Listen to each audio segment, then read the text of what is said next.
Hello. Welcome. Let me put the sound on for this thing. Well done.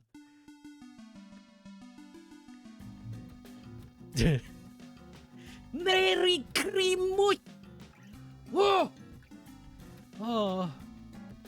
Oh, the Christmas is so exciting. Oh. This was recommended. Yeah! I hope you like it. The Christmas overlay. The Stokeape.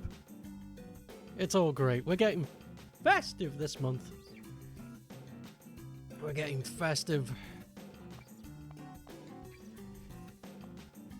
Start this month with a bang. Santa Claus saves the Earth. There's nothing you can do really. The options are sound and to view the credits.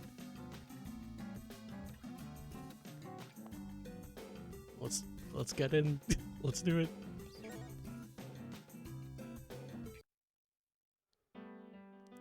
The 23rd of December. 24th of December. What? Wow, only one day left until Christmas. Thousands of little children are... okay.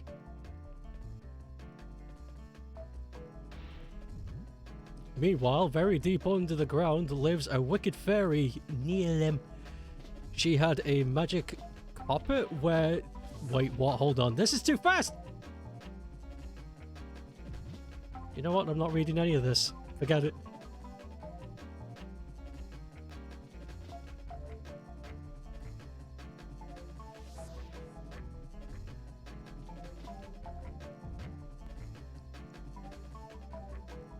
How can this happen? Let the children of the world have presents.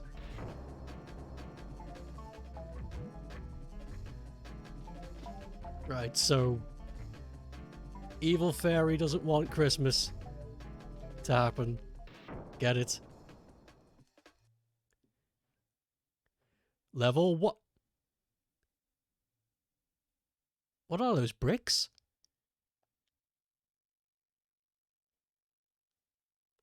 I hope there were bricks. Brown bricks. Cream bomb mango. Happy Christmas. I wasn't expecting this.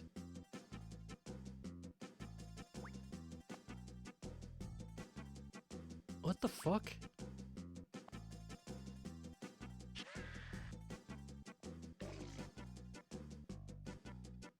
What?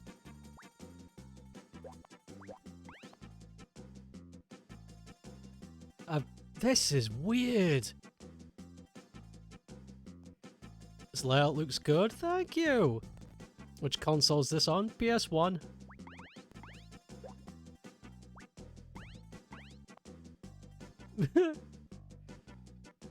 You did tell me. I believed you, but I wasn't expecting this.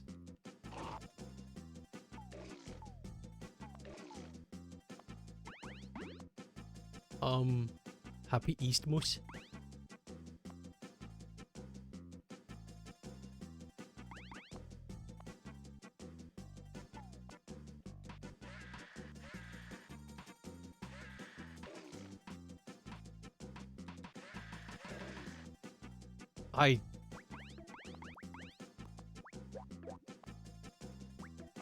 What is this?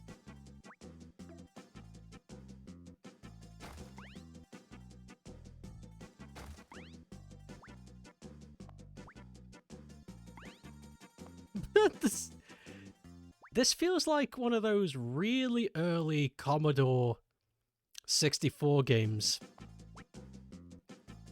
Like super early. We're talking like Commander Keen and stuff like that. But 95, 94?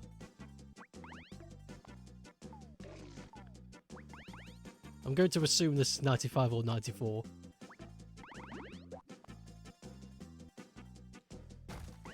You could break the TV? And you can fight the big nose. I don't get what I'm supposed to do. I'm just collecting crap. No! Ryan knows this game, apparently.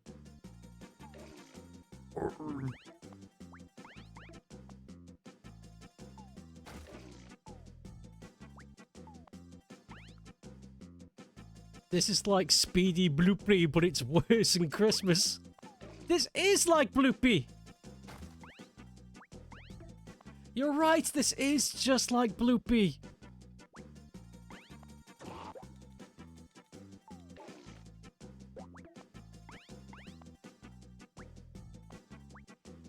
I can't get... Whoa, whoa, whoa! Wait! This game came out in 2002?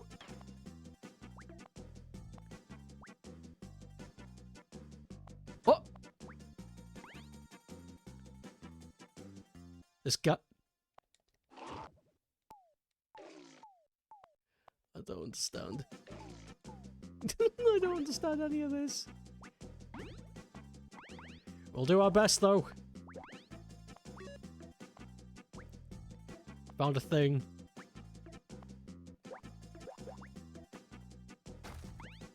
At least this game gives you lots of health.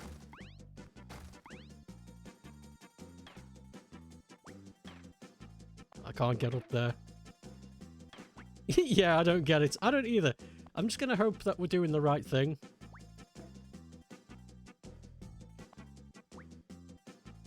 You can do somersaults, it seems. And the camera's terrible.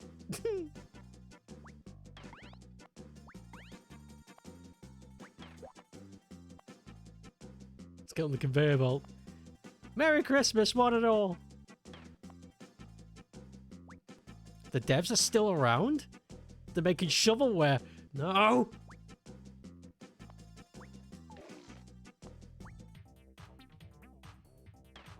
Oh! Is this invincibility? I can jump ridiculously high now.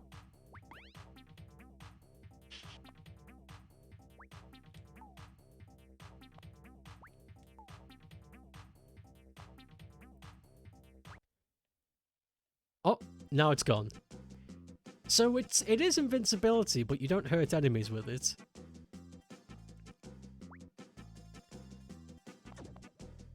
Oh no. I can't escape this. This is death. Yeah, that... like those clinic games. This is a game exclusive to the PAL region. Who made this? Continue. Level 1. This is going to be a time, isn't it? Tell again.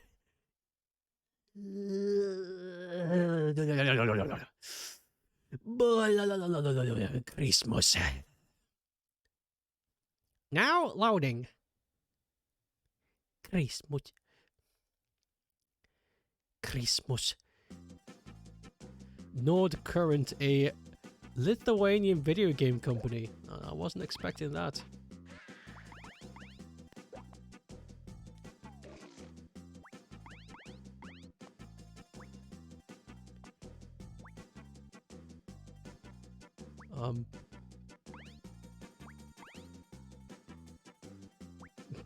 So these conveyor belts just don't work. No point going left, there's nothing down there. Evol Games, at the time of the game, they changed to Nord Current since. So this is a Norwegian product.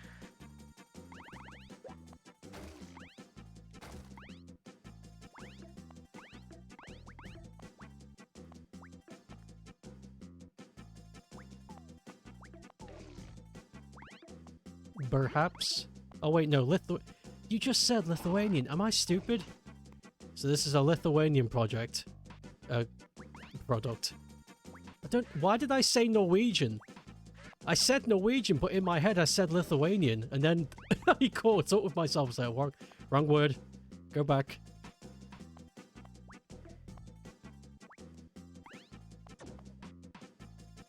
Okay, now it just lives down there. Put this in comparison. Tekken 4 and Virtua Fighter 4 were already out. Eco was out and Ratchet and Clank were nearly at the end of the first game development. This doesn't feel like this should have come out on PlayStation. This feels like something that would fit right at home on the GBA. This quirky little Christmas game.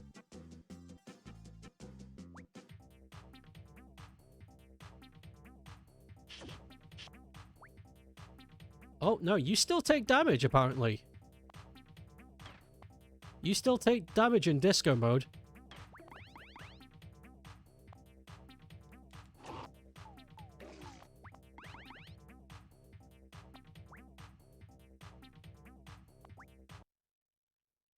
Great.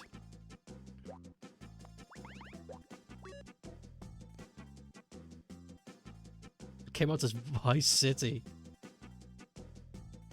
Lithuania is 3 stores under Finland.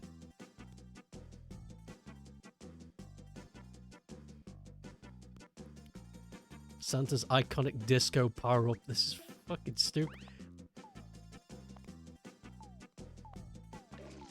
I don't like this game. We're only 10 minutes in.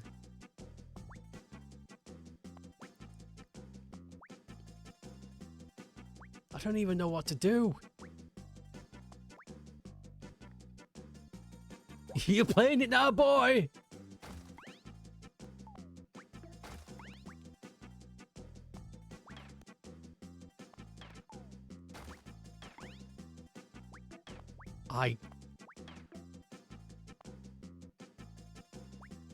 The music is not even Christmassy. It's just sort of... I don't know what kind of music this is. I don't know where you would hear such a tune. Hello, Rymom. Welcome to this. I don't know what this is. I wish I had an answer.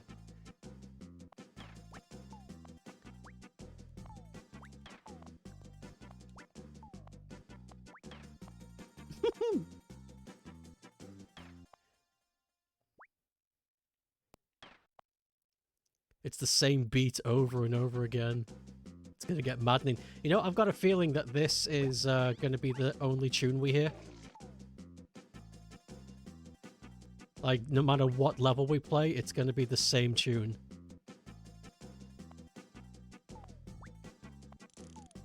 Oh! They're switches! Okay. Were there any more boxes like that I just walked past? They're so unassuming. They're so unassuming. I didn't know they were switches.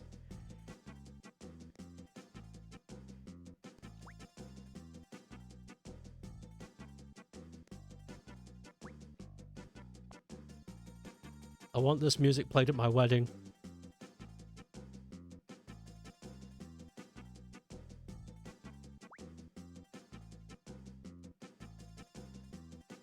Where are we going? Okay. It's just...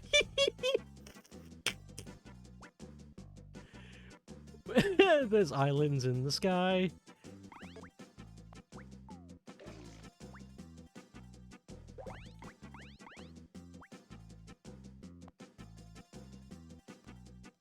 At least there's no fall damage. You want it playing during the King's speech at Christmas? We can do that. We can do that. That's a really easy edit. What are these things? These vials next to my snowball? If you saw, but they released information about the big free Sonic Frontiers update next year. I think I saw it. There was like a big roadmap picture.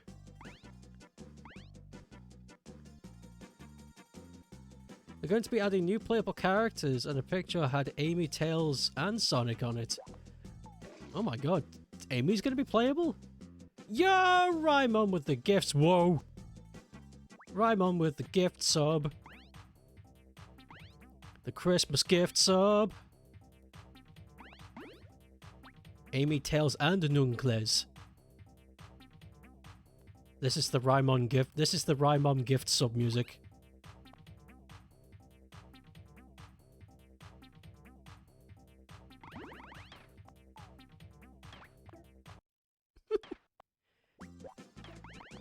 None of them have been playable in the main game since 06. Also, ignore the pigman. Raimon is Santa. Confirmed? She works for Santa. Oh shit. That's nice. The head bob emote fits this music!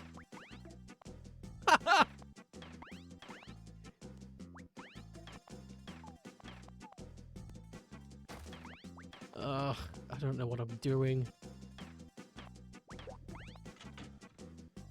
Oh!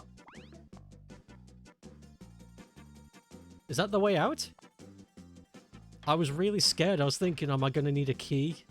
But it looks like you can just walk up to the keyhole.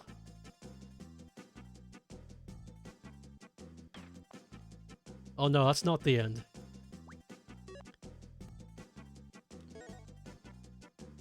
I was just thinking I've got to pause. Ammo. So I have ammunition. I got 99 whatever that is, 14 whatever that is, and nothing of that. This game has lives, so that's bad. Keys. Oh no. This really is like a Commodore 64 game.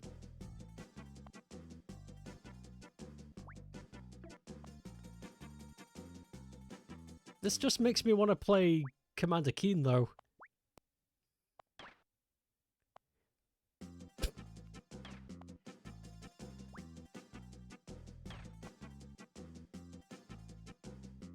I absolutely should. Commander Keen sure is keen. Haha. Oh! Oh, that's it. Because this game doesn't have any checkpoints, that's it, we're dead. Yep. Oh my lord, this game is terrible. This game is absolutely gobsharding terrible. I gotta do that all again. Oh god. You got some good news. You're gonna have a new shirt sold sometime next year. Okay, bitch. That's brilliant. I was almost going to say shit, but, you know. It's 2022.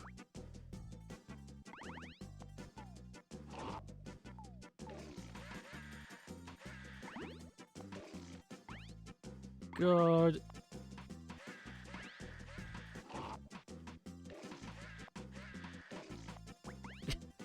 This is... So now that I know I can interact with these... Oh no, I can't. The keys! Oh my god, this game is so unassuming that These triangles are keys. Even though it says they're keys, I still didn't believe the game.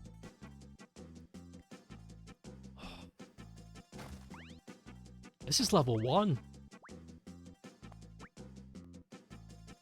You have 2 waiting to be scheduled for sale now. Are you able to say what they are? BTW monkey. Yes, sir.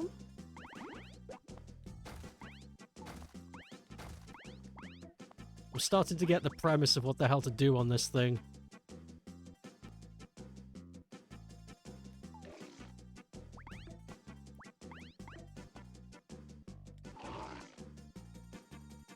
For no Crimbo present, get me a bunch of different chockies. Then I review them in Discord. What could I possibly get you, though? We live in the same country.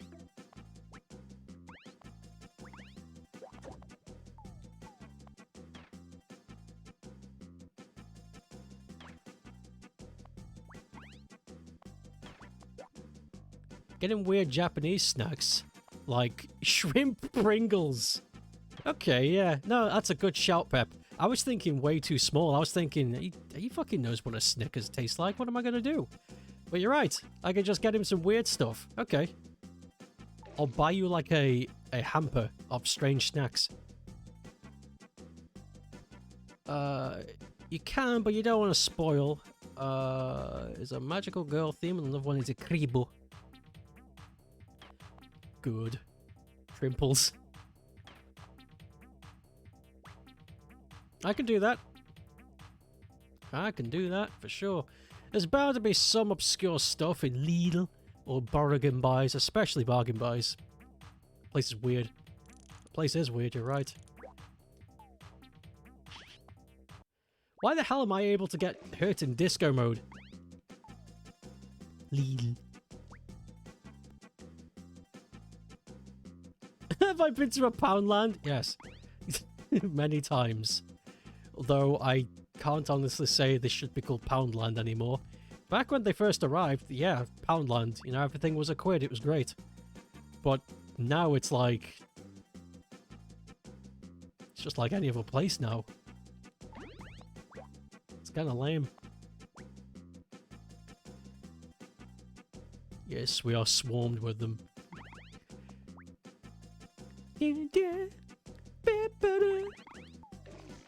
Oh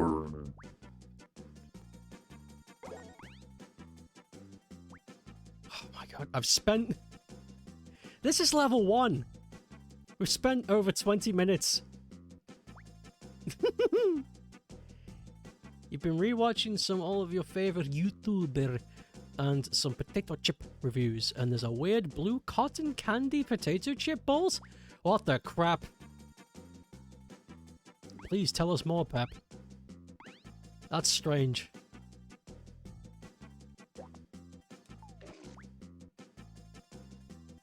This looks like Kellogg's! Oh no.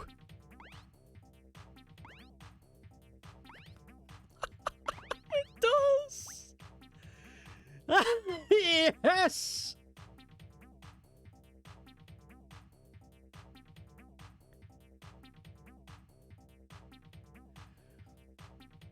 Imagine Tony the Tiger popping and lock into this song.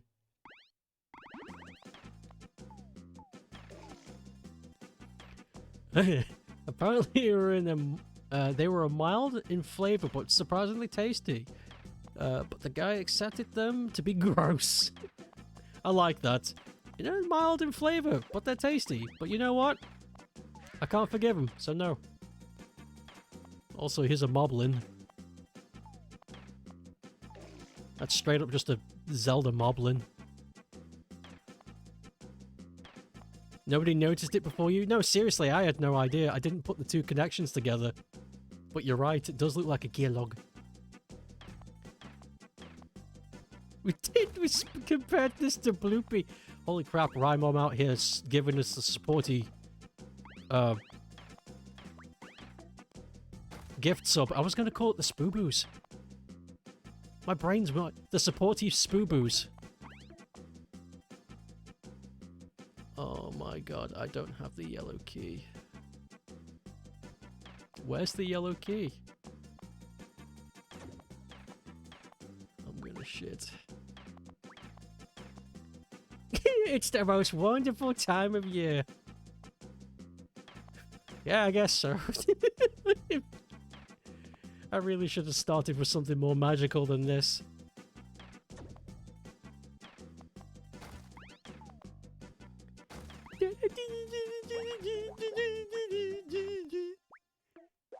There's the yellow key. But now I've got to walk all the way back. I gotta walk all the way back.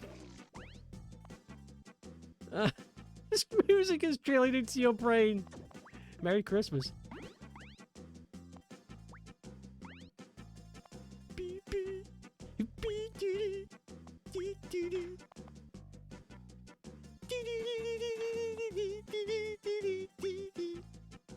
It's kind of catchy.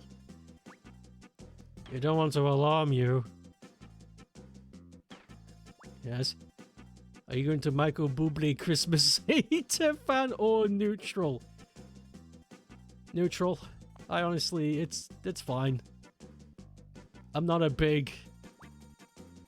I've never really been a big Bublé fan either. It's, he was fine before he went to Iraq. And then after he was done with the army, he started writing a bunch of pretentious music, and it's like, what the fuck happened to you? You killed a guy and now you think you're Jesus. Anyway, that's enough of Bublé.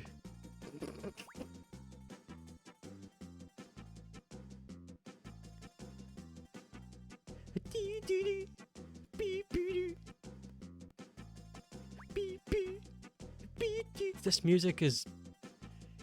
Pip holds you at gunpoint! The Bublé question. Holy shit. But 90% of the Let's Plays of this game do only the first level and then stop. So you're pretty much fucked if your next level is difficult. Oh no, is this a challenge? Have I got to beat this game? Just so I can stand out amongst the other tubers of the Let's? Is that real? Yes! Yes, it's real! Beep, beep, beep, beep, beep, beep, beep, beep, beep, beep, beep, beep. It's either real or I've confused Michael Bublé with someone else. That's also possible. Oh, okay, we're making progress. We're about to encroach the half-hour point, and we're about to make some progress. We've been meaning to listen to his discography because you enjoy lounge music as a genre. We haven't gotten to it yet. You've googled this to alleviate Rye's anxiety. Rye has nightmares about Bublé. Old British women love Bublé. My mum loves Bublé. She really does.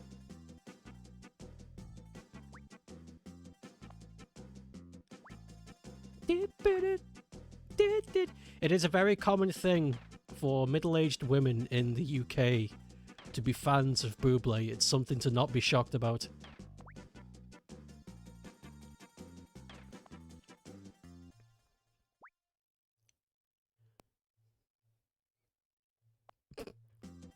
I hate how the music stopped when I said that.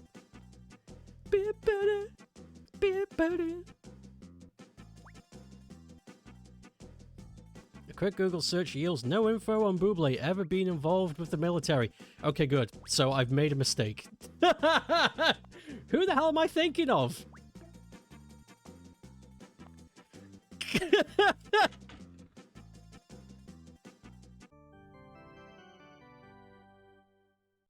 Is that it?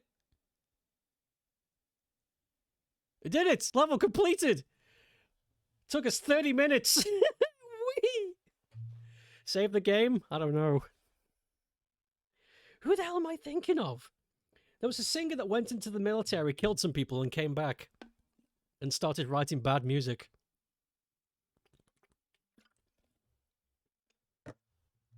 Hmm.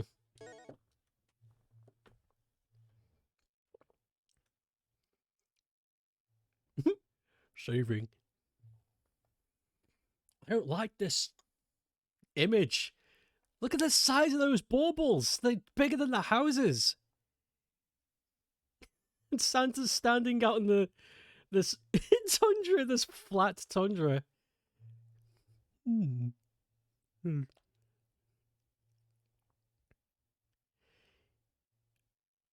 gonna have to start asking some people because that's a big accusation to make. I'm on about James Blunt! That's it.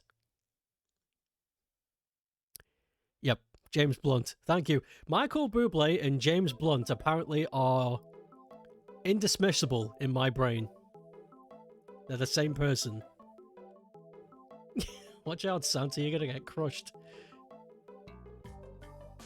At least the music's different now.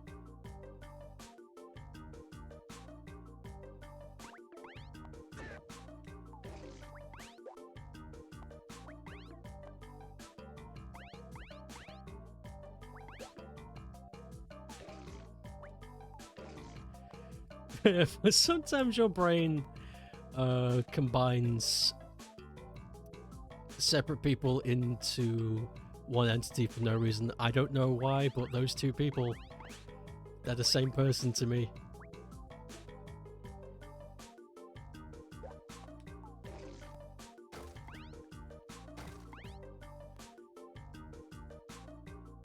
Clown picture.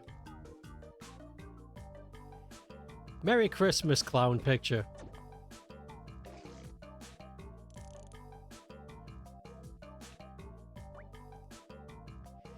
Different music artist and different war. What a balls up. I made a mistake, what can I say?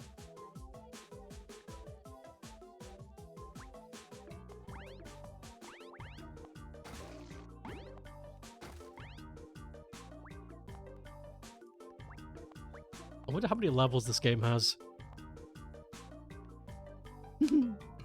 Almost done with the sprucing up of the family Christmas music playlist? F yes. I like how far down you can look. That's nice.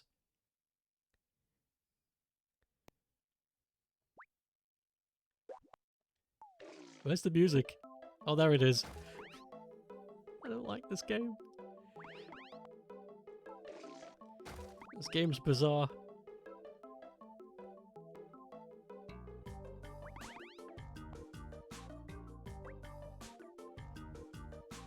Merry Christmas, there's a red key. Merry Christmas, I'm gonna pee.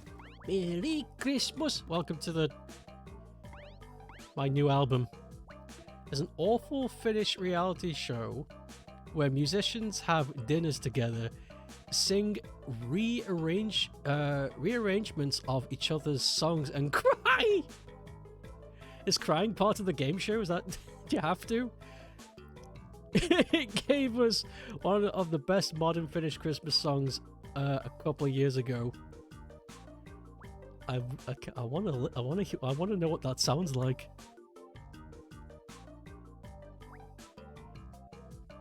When you say best, do you mean legitimately good or so bad that it's good? Because there was a Christmas song done by a British comedian. It's good? Oh shit, that's surprising.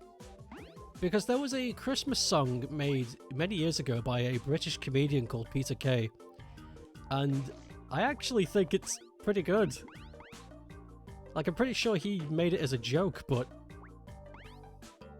I don't know, actually. It's hard to tell. Peter Kay's a strange human being.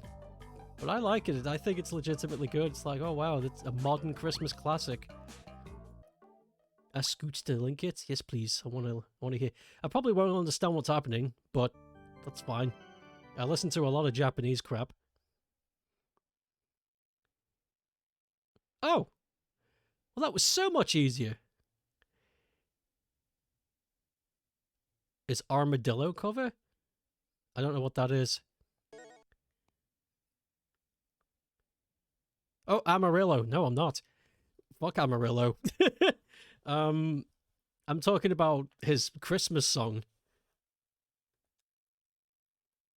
Where he dresses up as his alter ego.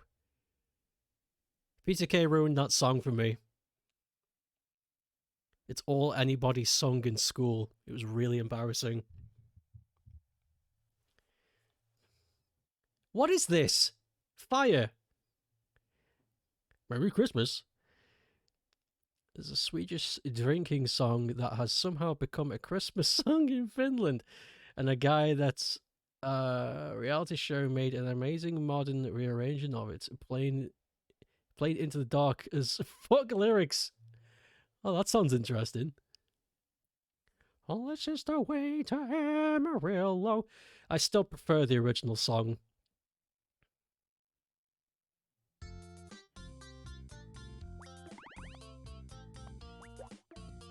Factory level.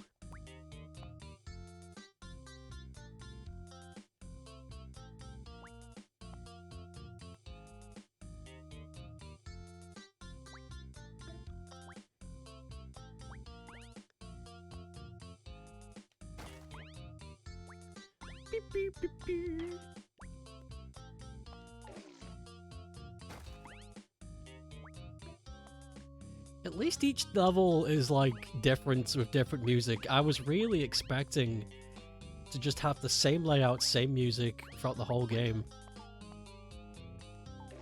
There's some effort.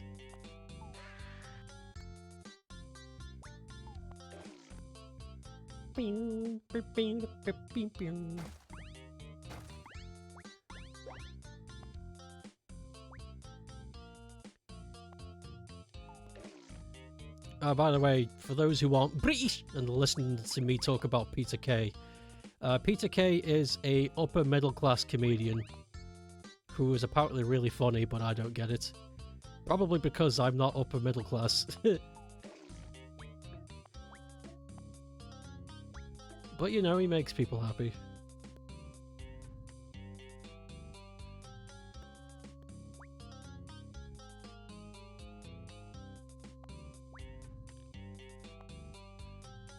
Not a comedian you've come across. His humour would not work in the rest of the world. His comedy is very situational British humour, which works here, but if he tried to tell a joke in France, everyone would be like, what the hell is this person doing? Get off the stage! Are you confusing comedians now? He's working class? He came from Bolton. How the hell is he working class? Have you heard the way he speaks?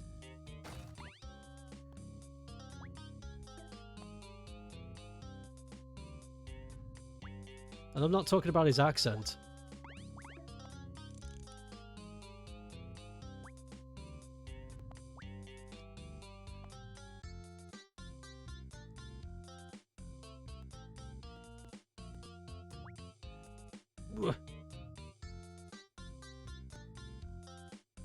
Have you been to Bolton? Have you?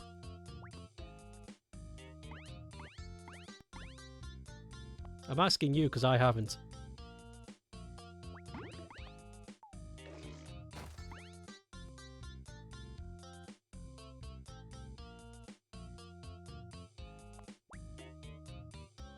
You have been to Bolton. So he's from a working class area, but he doesn't really tell that good of humour. It's like Stoke. I don't get it then. What's his problem?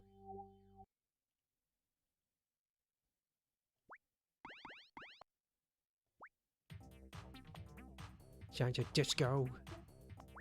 Oh my god, that's fire!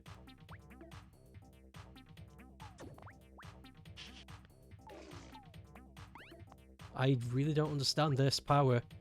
All it does is make me jump higher. It doesn't protect me.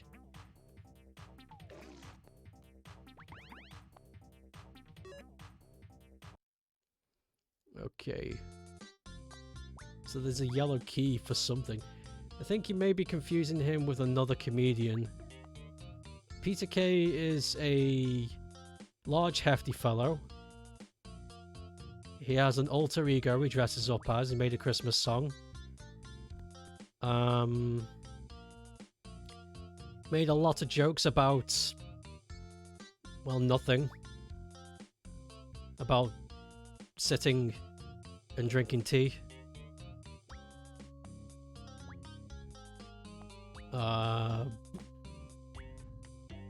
That's honestly all I can say about him.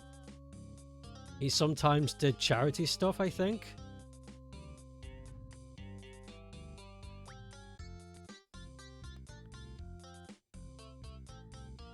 Talking about the one where he dressed up as a lady, yeah. That Christmas song. I forget who the alter ego is. They've played this game on Bad Video Games Tournament earlier this year. I like how there's a Bad Video Games Tournament. That's neat.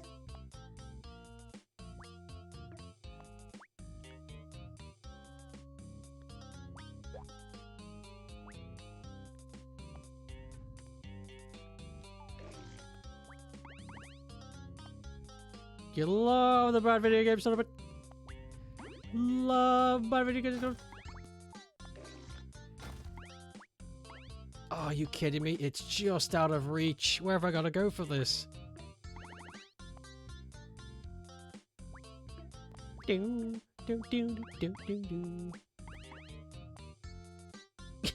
you could, you'd make Rai join. You can't remember the name of the alter ego. It's difficult. I can't believe we've spent like 12 minutes trying to find out what this Christmas song is.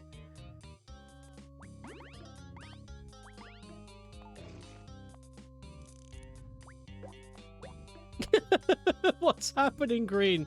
You okay? You've been attacked by a bear?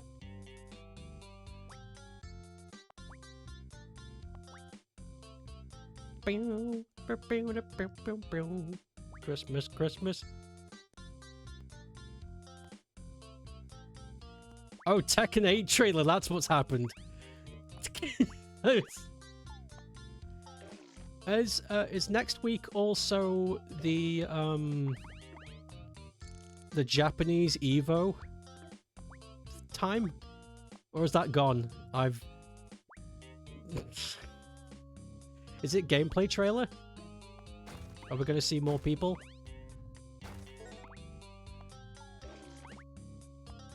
Video Games Awards is next week at least. Oh, that must be it then. It must be at... The crap was that? The game just made a very creepy sound. It went...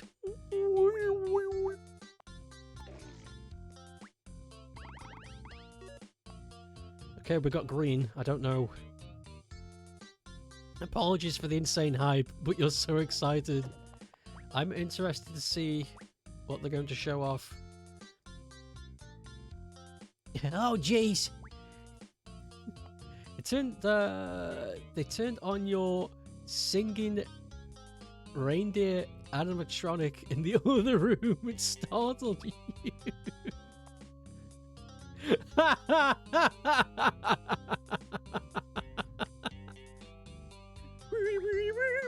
Ah, what is that?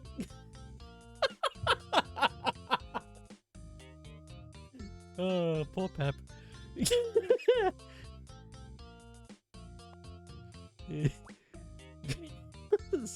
That's silly. It's at the Game Awards. No idea if they're showing enough, but it's an old, you can hear its joints creaking all the way in the other room. Oh my god, it sounds terrifying. You got a creaky ass Christmas deer. It's March next year. Okay, so we got loads of time until then.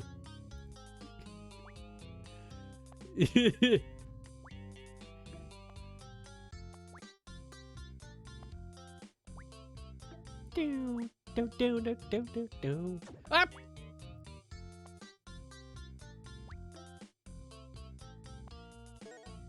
I have a green key. I have no idea where I'm going. This game could do with a map, like on the pause menu, like a really simple one-colored map. Oh shit! Green key. Oh, we did it. The Bad Video Game Tournament played the GBA version. So this does have a GBA version.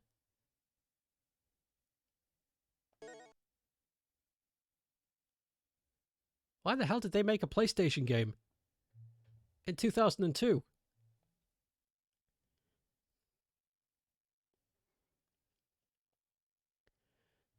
They're gonna show King. That's fun. That's Green. That's one of Green's favorite Tekken characters. And if you don't remember who King is from Tekken, he's the one with the leopard head. What is this? A Bigfoot sighting? I don't get these pictures.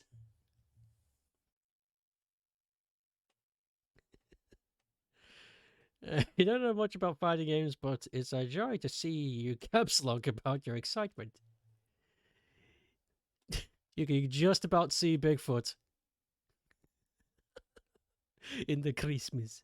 He's your main, along with Kazuya and Lo. No.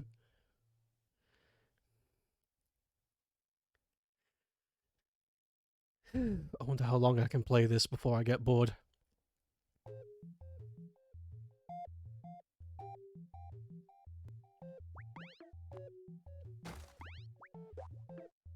Okay, this music's... Oh my god, it's drum and bass. This is very 2000s. Drum and bass.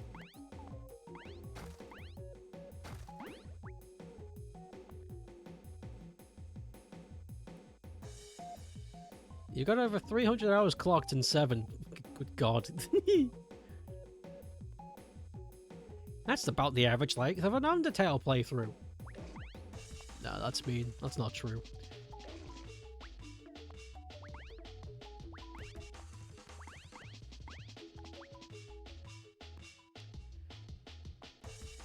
What screams Christmas to you guys? Drum and bass.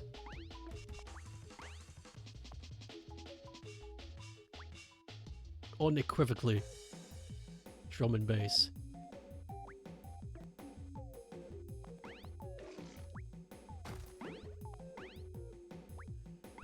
Tag 2 was way more though. It was at college then though. You had more time to spare in Cogleg. Okay, I found a red key.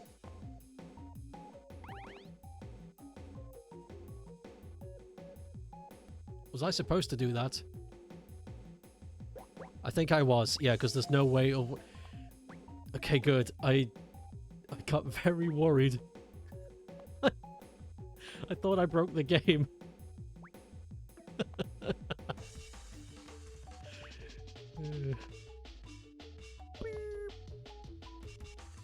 1,000 hours, please.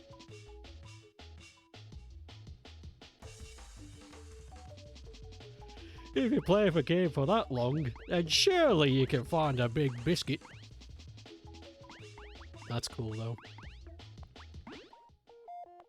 Yellow key. You must have been somewhat of a whiz to do that many hours. Ramon told me to tell me... Ramon told you to tell me that she loves the snowman cosplay gorilla and can't stop smiling. Whee! This was made by Jackie. I asked him if he could make me a festive gorilla, and we settled on a snowman, and this is what he did. So make sure to thank him. Fantastic result. Also, the first time I saw this, I was laughing for a good, like, 3 days. Because, well, gorillas don't have long noses, do they? So, seeing a carrot on his face, it just makes me smile. And then I made a bunch of photoshops. I made a bunch of Photoshop images of gorillas with really long noses, and it's been... It's been a good weekend.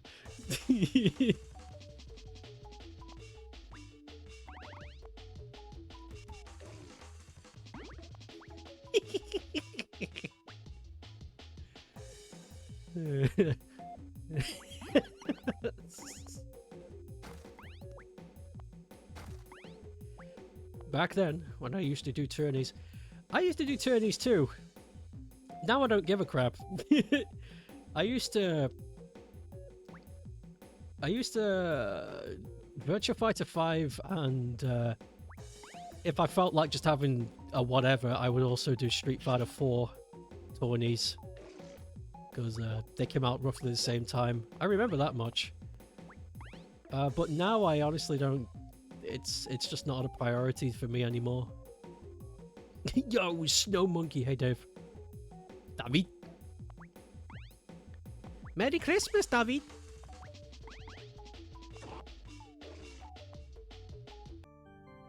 Hey, we did it. Okay, now that I understand the flow of this game, it's not too bad. But goddamn, I was confused when I played the first level. I did not understand what this was, what was needed. But right now, this is okay. It's still kind of mind-numbing, but it's not so bad. It's not as bad as the Christmas games I played last year. Some of those were just unplayable. Unplayable.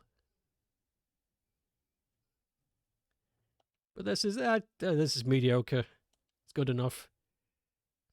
And it's Christmas. What the? Are we playing Clockwork Knight? What is this?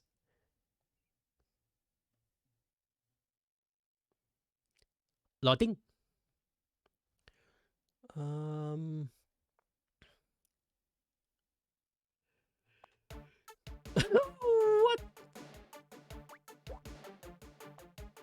What a shift!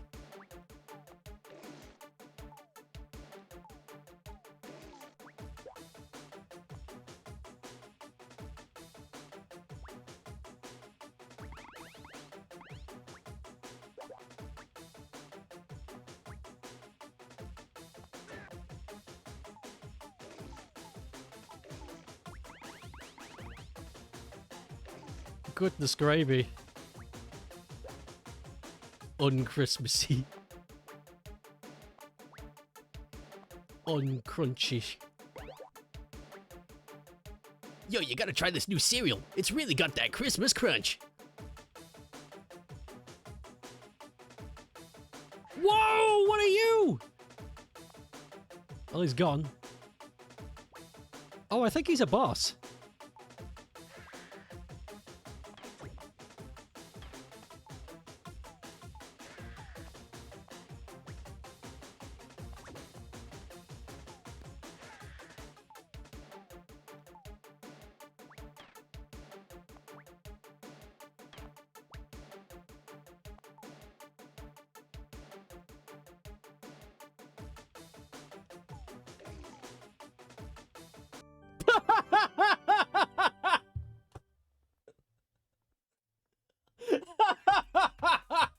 Oh my god, CGI! You've been a great help, Santa Claus, but unfortunate. No found way yet. Hurry and keep looking.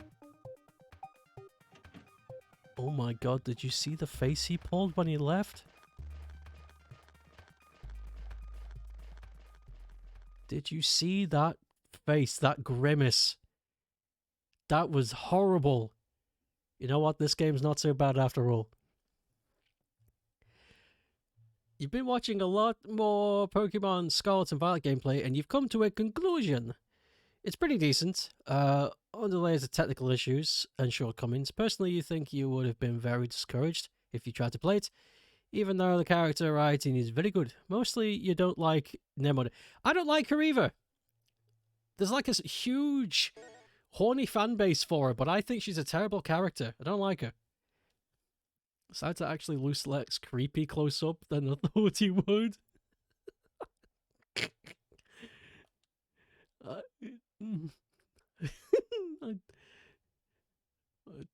Okay.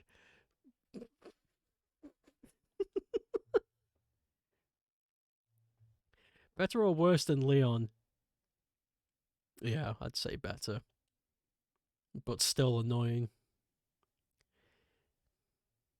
So this game has bosses. That's interesting. And when you kill them, they just sort of return to their home planet. That's really funny. That's that town Green Dude when he pulls a face. Green Dude can do a lot of good faces. He's got no cartilage, so he can bend and twist in ways that most people can't. Leon fucking sucks. Agreed. Leon's very boring.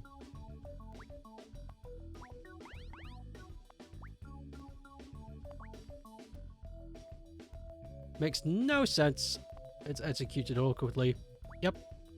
I didn't really care for the Team Star stuff. Didn't care for it at all. I thought there was going to be a cool plot twist, but it turns out there wasn't. It was just kind of like, oh.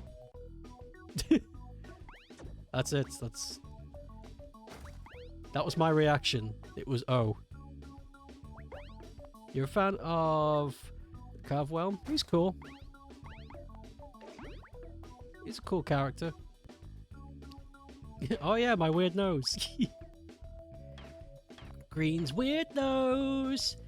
Everybody get together. Green's weird nose.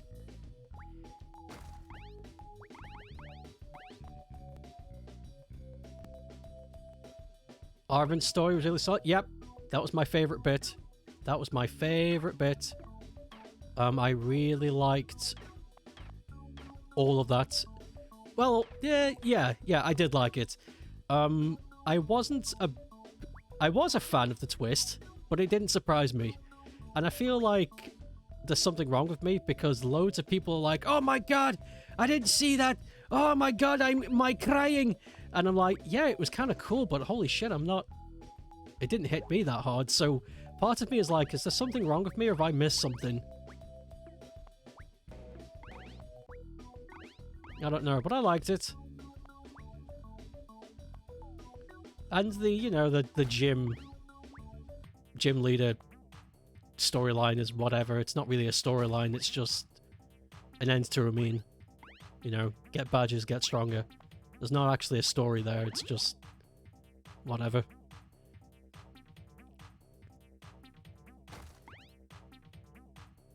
It's there because Pokemon, it's whatever. The gym leaders are fun, yeah. Haven't seen the final story yet, but you got to hear things about it. Yeah. I just realised that I almost spoiled the final story for you. Almost. Oh god, I'm going places where the keys... I'm going to places where there's keys, and I got no keys.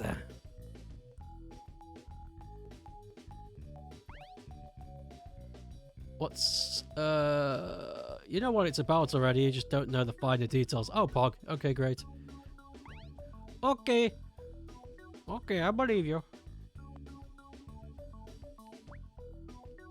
I wonder how that Cobra Duck guy is doing. There was a famous piece of news that happened in the UK many years ago about this Indian man who had come to the UK for work, and he had basic English down, so that was fine. But some of the more complicated words, or the words he just didn't know about, he ad-libbed by combining two words together, which I thought was very clever. But here's where the fun bit comes in and why he made the news. He was cleaning out the shop that he was working at, and a goose out of nowhere just fucking decided to raid the shop and cause a mischief. And he was the only one there, so he had to take care of it. So he was chasing this goose around with a fucking brush, trying to get this goose out of the shop, and it was bedlam. And it just made the rounds for some reason. It was very funny. So an interviewer went round, and he was just telling the reporter about the story, and he was like, "I do not like the Cobra Duck." He doesn't know the word. He doesn't know the word goose, so he Cobra Duck. It's fucking genius. I did not like the Cobra Duck.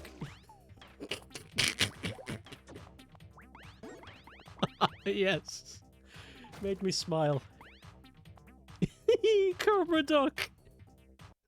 They are like Cobra Ducks. I'd like to be his friend. He sounds like a cool dude. You'll need to start doing this when you don't know English words or forgotten them.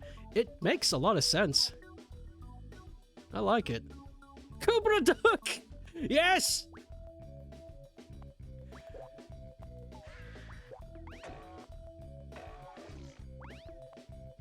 I do not like the Cobra Duck. He was so cool. I don't know where to go. Finnish language 20% based on combining words like that to make new words anyway. Oh, it's perfect then.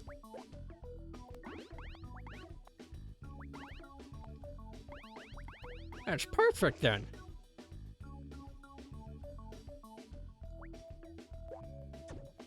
Oh, why? That is so mean. Why would you do that? Just go to the exit. Motherfucker. After everything I've done for you, this is how you treat me? After the funny chocolate I sent you? The fucking scrungy bar? Oh man, I gotta talk about the scrungy bar story. Holy shit. That was... Okay. Okay. To those who are not in the loop, I sent Rye and the Rye family a bunch of British chocolate. Just cause. Felt like being nice. And for one of them, I went to a chocolate company called Thornton's. And in the UK, Thornton's have been around for a very long time and they do a lot of services. And one of their services they do is that you can write a message on a chocolate plaque that they give you. And you can choose the size of the plaque, you know, large, small, different shapes, whatever. So I chose a small one and I told the lady, could you write the word scrungy on the chocolate plaque?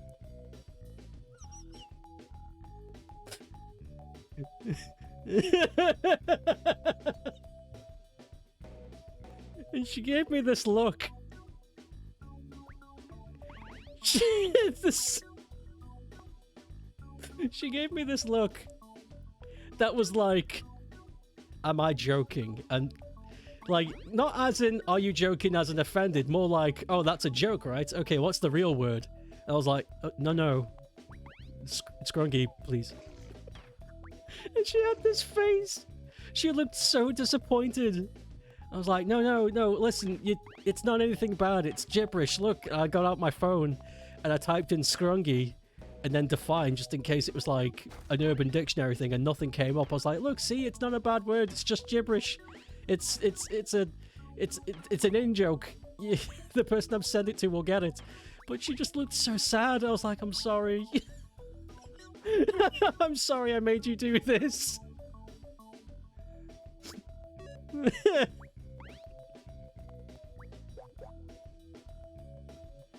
Couldn't have been anything normal like happy birthday. It's like, no, scrungy.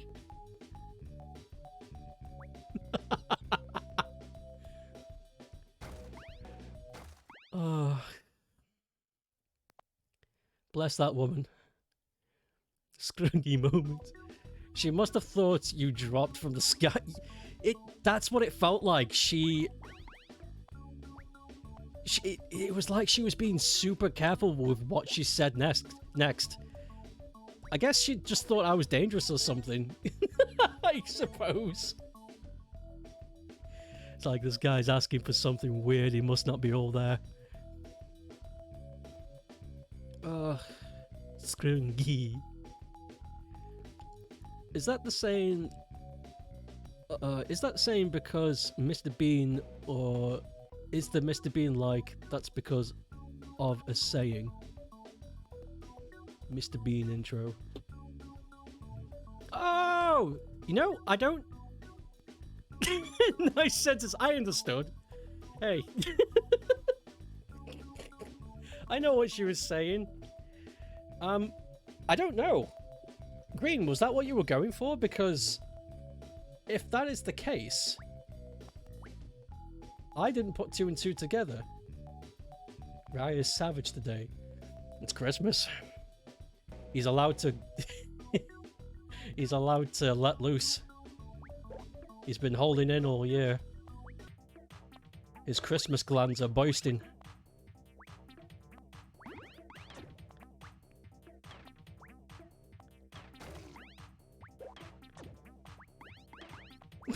I'm pent up. That's a nice way of putting it. He's about to have a day off and he's going wild. Yes! Just sprinting around the house. Kicking stuff over. It's an old saying, but Mr. Bean plays on that saying because he is a bit weird. I like Mr. Bean. I like Rowan Atkinson. I like him playing as Mr. Bean, and I like him playing as other characters. You know what I haven't watched in a long time, and I feel like it would be good to watch again? Blackadder. Blackadder's a good comedy. A Rowan Atkins comedy. You like him in the one James Bond? Oh yeah, he was that.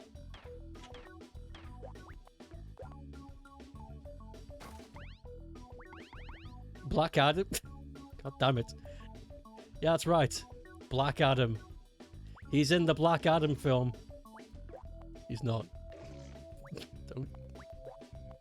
Don't make that a thing.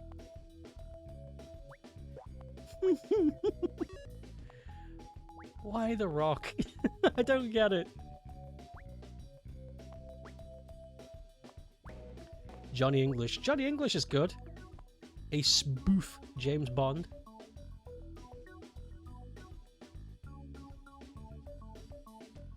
Man versus Bee. I am unaware of what that is. Man versus Bee.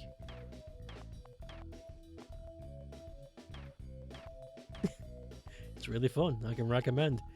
Is it just Dwayne Johnson swatting at bees?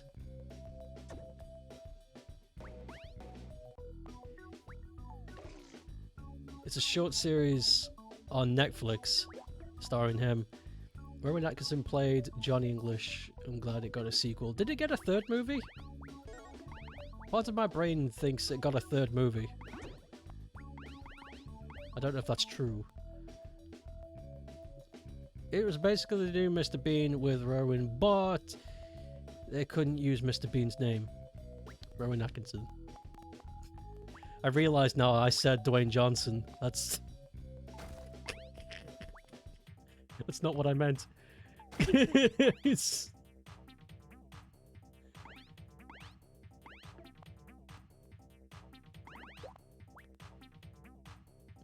You've seen two. Don't know if there's a third.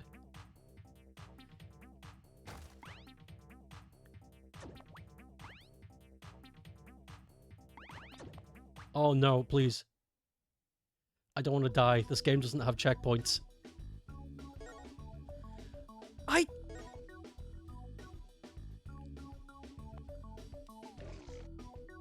Oh, we are fudged. There is a third. Rock and roll. McDonald's.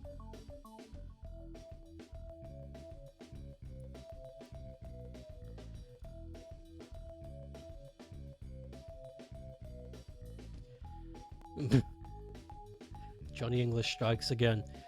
Have I told you the story about when I helped that guy set up his audio rig in his shop, and to test the audio I played Rock and Roll McDonald's? And all of his customers started leaving.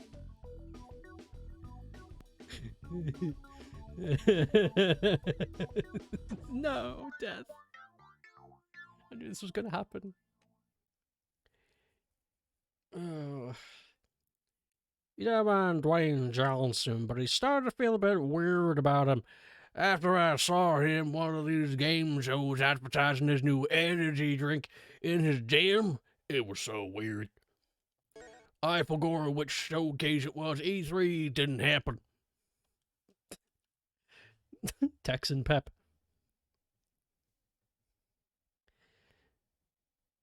I put the head bobbing Gandalf on your teacher's computer screen at college. You're doing God's work.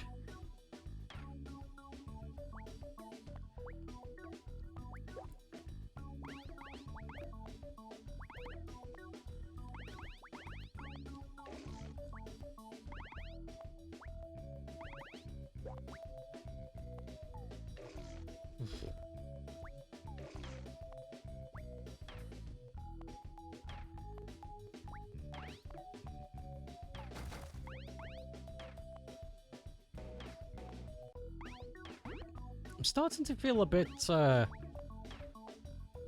weird playing this. I don't know how to describe it, but my head feels bizarre.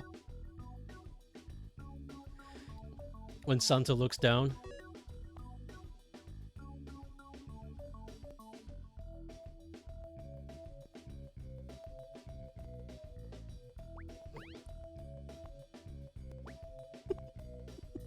It's affecting me. The game is affecting me. Are you going into the crunchy Santa trance? I think I might be. Spam it. Let me get somewhere.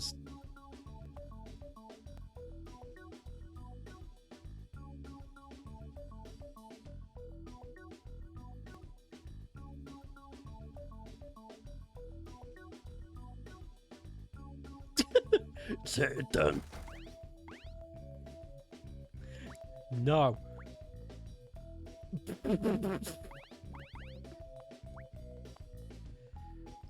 Right.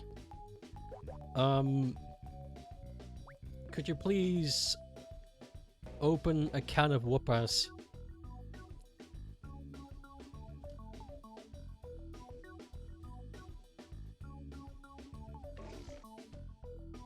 I sent you a couple.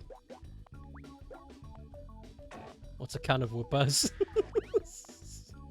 It's nothing. Don't worry about it. It's a can of whoop-ass.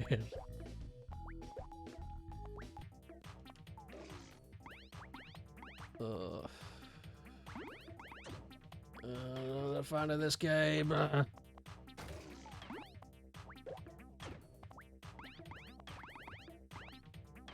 Well, that's the yellow one.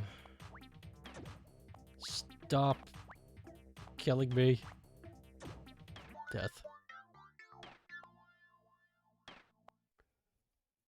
This game is making me wanna do backflips. You don't know why, but you're starting to feel weirdly giddy and out of sorts too. You shouldn't have stayed up past 4 PM last night. 4 PM. Eggs and sandwiches. Oh.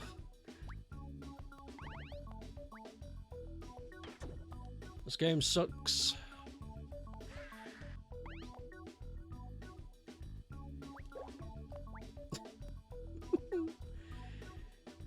What the hell is that? Oh, thank God. The suspicious Santa Claus thing did not look quite right to me.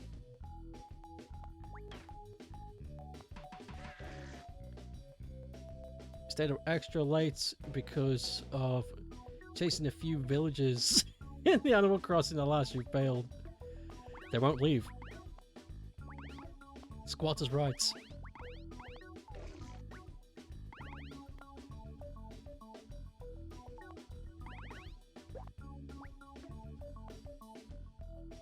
There used to be a thing in the UK called squatters' rights, where for a long time there was a loophole in the law. It's not the case anymore.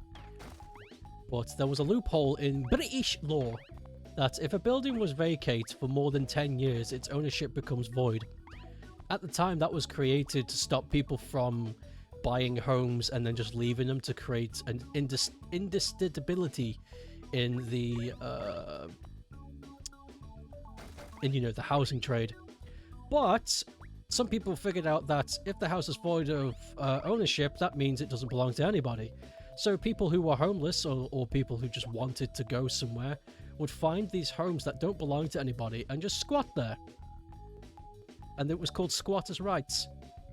It's like, please leave. It's like, no man, squatters' rights. This building's not been paid for. We're allowed to be here. But that's not the case anymore. British. The one you hated did leave after about 80 tries to get the one you want to fill the last slot. You did see 4 eagles, but none of them were the eagle. The had a corned beef and ketchup sarnie at work. They were delicious. Nice one, man. Imagine having so much money that you can just buy multiple houses and leave them to rot. Some people are gross, man. Some people are gross. That way's green. I remember that much. Don't go that way yet.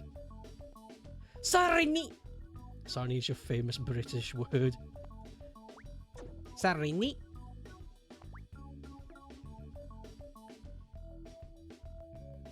Fucking Sarini. Oi mate, you get your fucking Sarnies in the back of butties.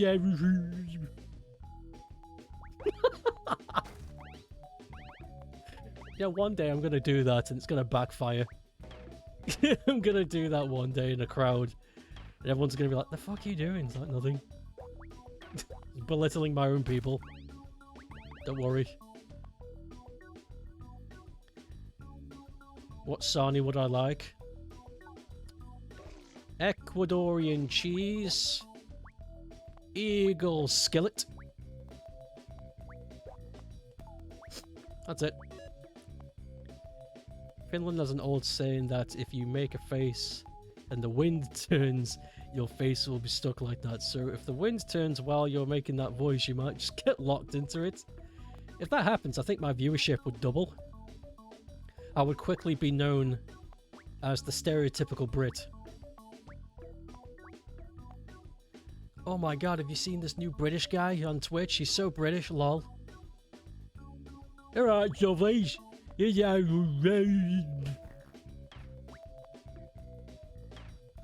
God save the king.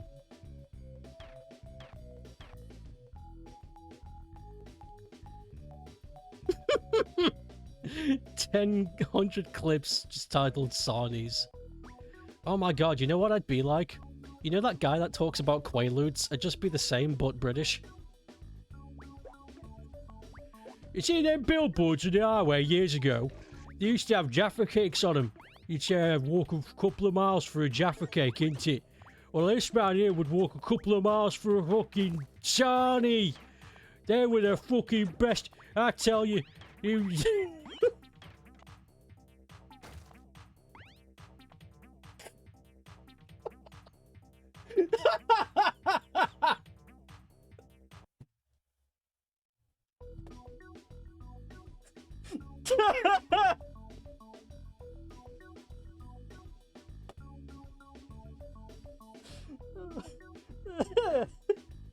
No. I hate that.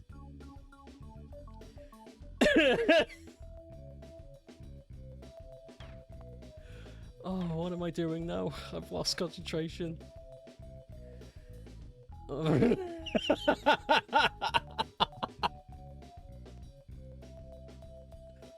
Oh, fuck. Oh, I need to calm down. Where's my drinky?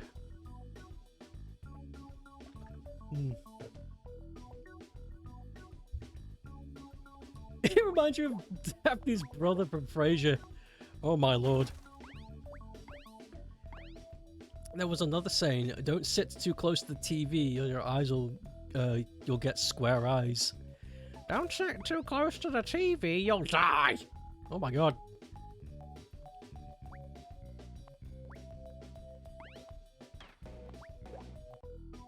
It's funny though, isn't it? It's like our generation is like, you shouldn't play so many video games. You should, you know, watch some TV with us. But I bet before then it was, you shouldn't watch so much TV, why don't you read a book? And before then, you shouldn't read so many books, you should come out killing with us. And before then, you shouldn't kill so many people. You should... I don't know what was before then, but you get the drift. You get what I'm you get what I'm doing.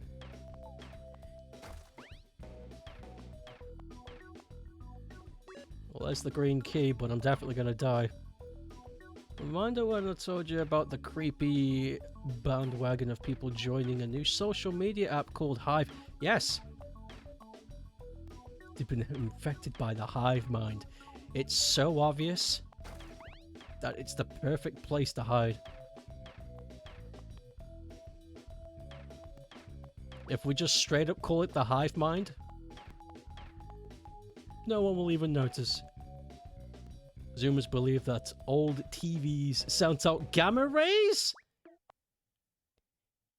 No.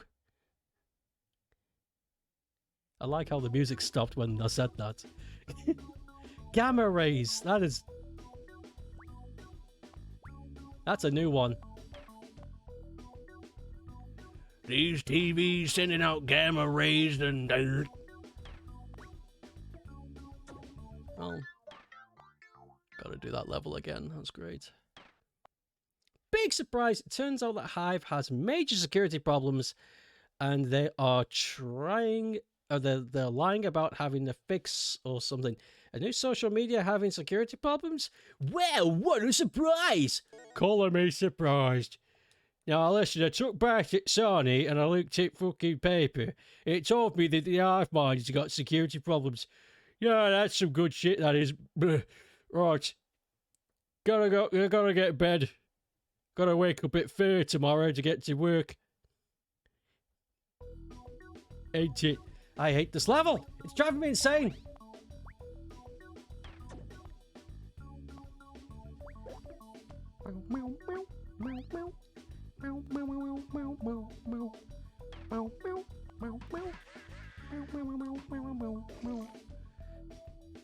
I saw someone claim that when they stood too near an old TV, they started to feel sick and weird, like some creepypasta.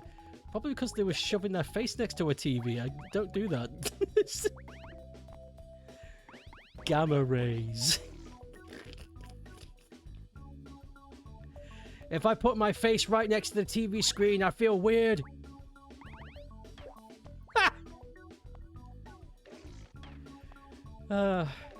There was an electric discharge from old CRTs, but it was minor.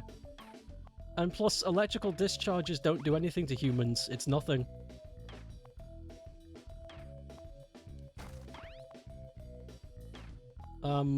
Old TVs, and I remember I used to do this, if you left an old TV on for a long-ass time, the electrical discharge would build up on the screen.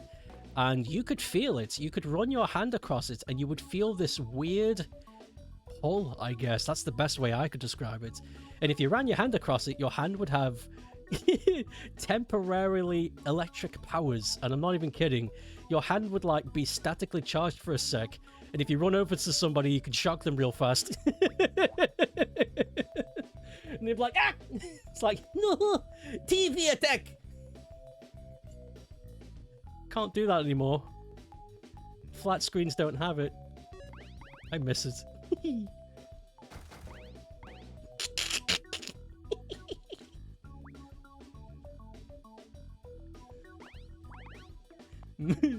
Zoomers are stupid?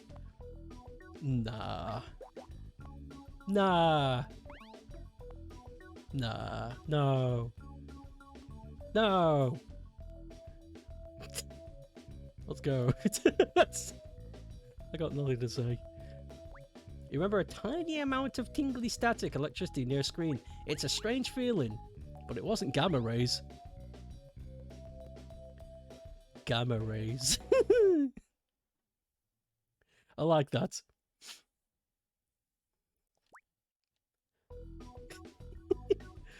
Old TVs had gamma rays. I don't know, that's so silly that I like it. You ever saw a creepypasta about old TVs and the computer screens that are basically dangerous nuclear bombs? What?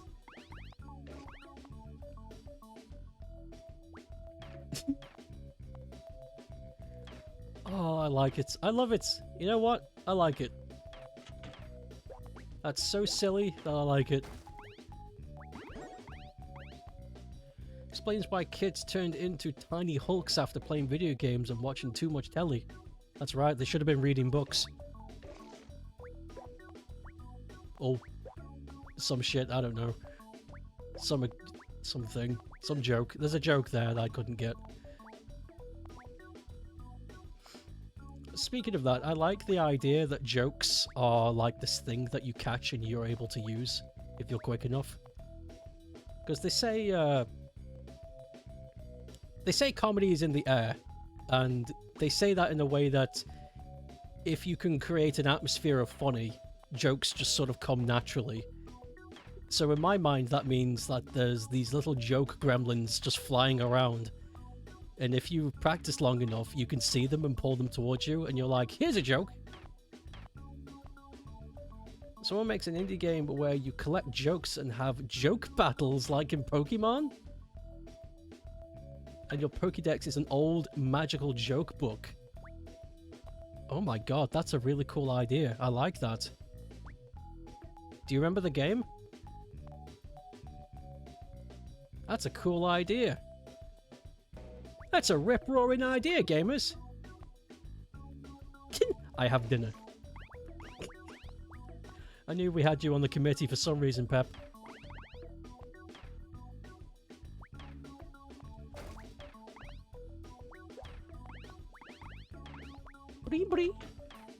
Okay, this run's going much better.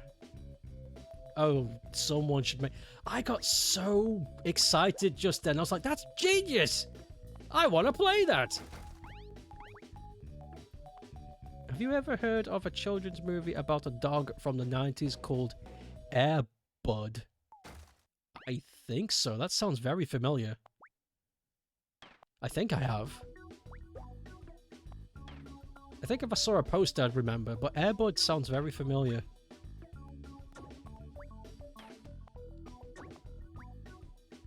The dog playing basketball or something.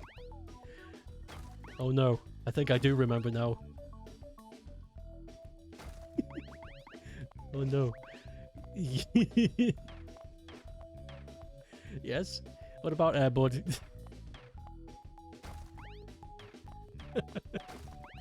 In any case, it's an old Disney movie that for some reason spawned a sequel and then a franchise of cheap sequels about its poopies. Air Bud's puppies. Air Bud's basketballing puppies. This dog plays basketball. And it was so bad, it sounds bad. I want to make a movie about a dog that can play basketball. Okay, get out. Fired. Get out. Brave Little Toaster! Now that's a good one. I like the Brave Little Toaster. I opened it up and it looked like a little shitty.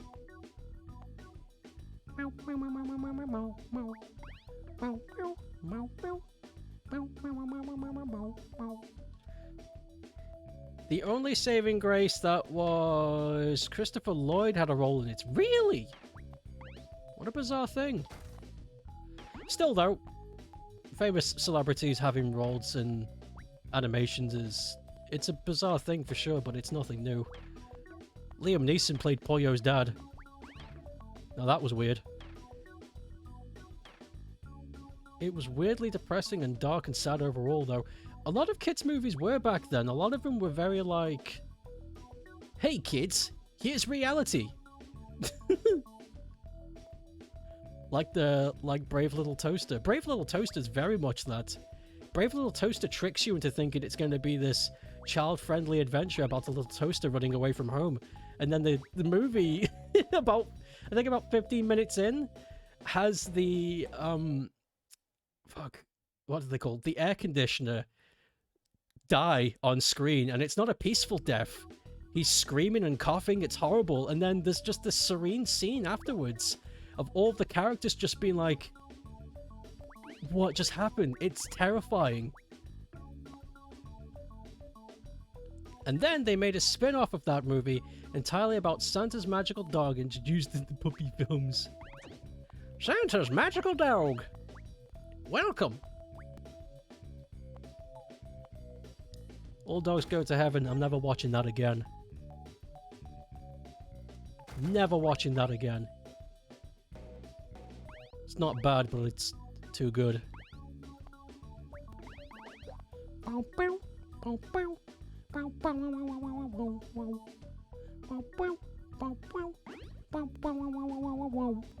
This song is doing things.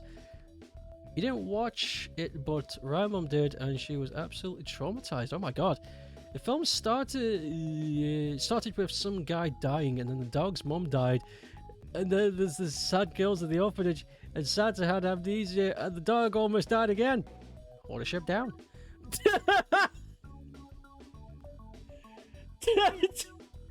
What a line of words to witness. And everyone was dying, and there was a super depressing, and nothing else had going on, and then there was a Santa's dog too, and then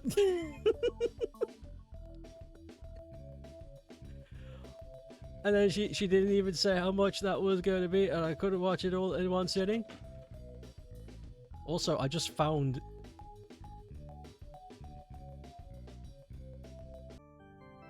there was invincibility frames just then.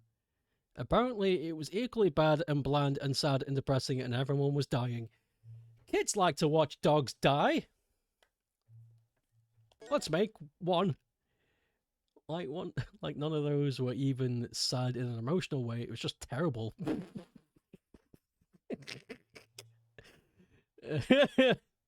Yeah, like what's his name? Something avocado. He eats for a living now, which is weird. Is this the AI talking? Granite! Yo, is this Bionicle? Look at what I'm looking at. Does that not look like the insides of a Bionicle? This looks like Lego.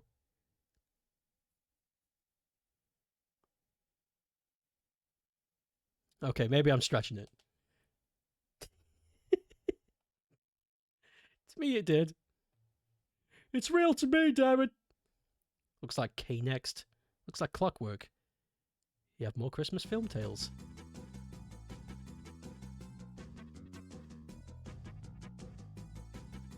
This is,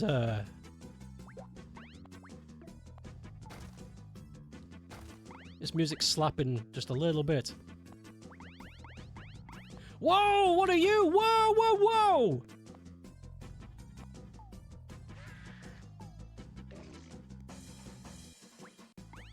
There's big green monsters. You've been watching Christmas rom-coms. Uh-oh.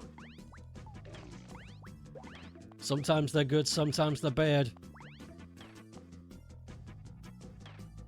You've been right all of these years, rom-coms only have 3 plots that mostly cycle through. Most stories are that. If you really sit down and look, the majority of stories all follow the same formula. They just rearranged them a little bit. And I hate realizing that because now nothing surprises me. That big green monster.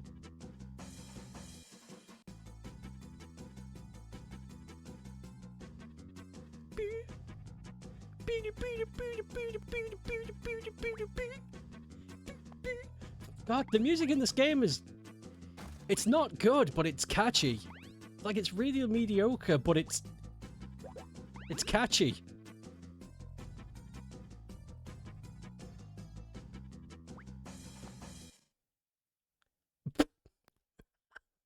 Sudden stop.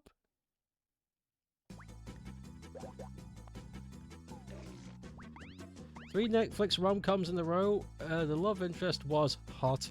Single dad with a young girl he's raising. Oh yeah, I know that one. In fact, I think I've seen that film like 3 times now. All under different titles.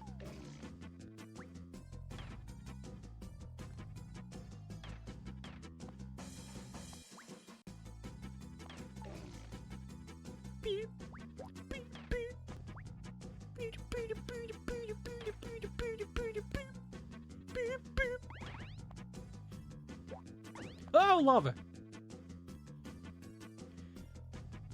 Well, at least was Subversion. I quite enjoyed it, actually. Had a magical advent I know what you're talking about. I know that film.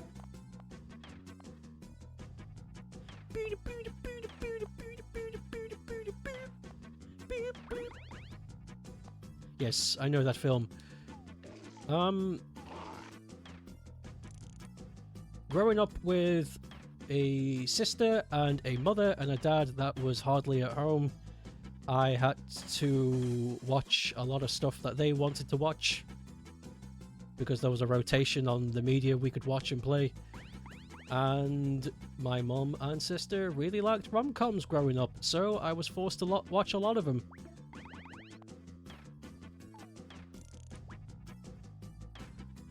Some of them I liked. Some of them I was like, why is Jack Black in this again?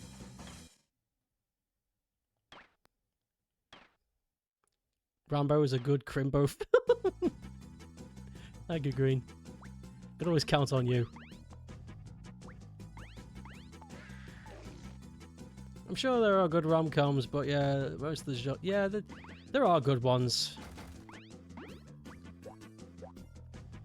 There are good ones, and rom-com has a problem with they like to typecast. So you will see the same actor or actress in different films over and over again. It's like, fuck. Tired of seeing Jack Black in rom-coms.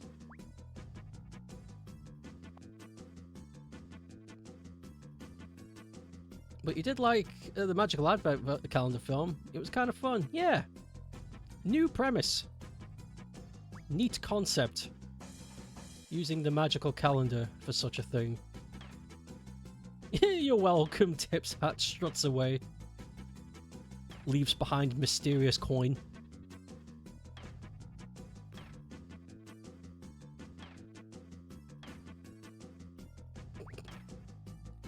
The Santa Chin. Got a red key, but I don't know what it's for. I don't remember the red door.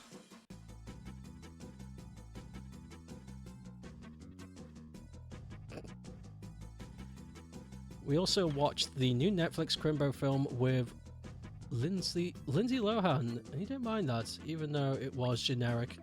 Sometimes it doesn't have to be anything special. Sometimes it just has to do what has already been done, but well. Which is something I try to get across a lot. It's like, it doesn't have to be new. You just have to make it well.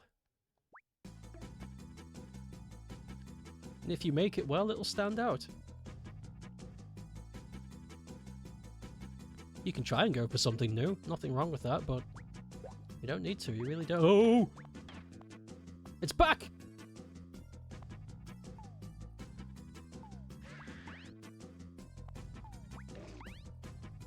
You know, for how big it is, it dies really quick. Angel of Death by Slayer is a Christmas song. You're right. That's the silly thing, you're right.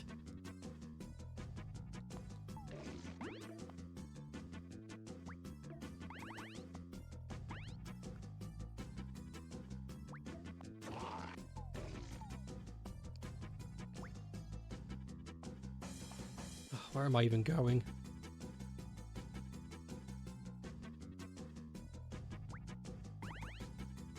Ah, why? That's...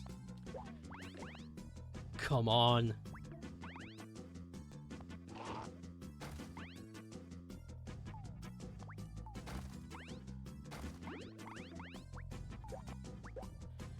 If you like hard rock, I recommend Ragnarok Jultide. I love it.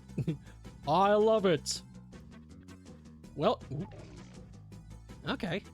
I'll listen to it. Recently, though, I've been getting into some weird shit.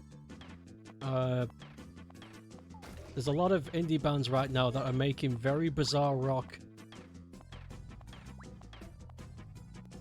and metal songs, and I'm into it in a very terrible way. There's this one song where there's a musical artist called Mr. Bungle, and there's a song where he talks about eggs for like, I think it's 18 minutes, and that's a song, and I like it.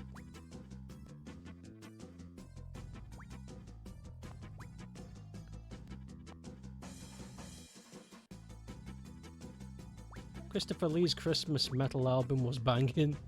I like that Christopher Lee was in a metal band. That's so cool. I'm one of the best actors you'll ever see. And I rip a fat strike. Bang!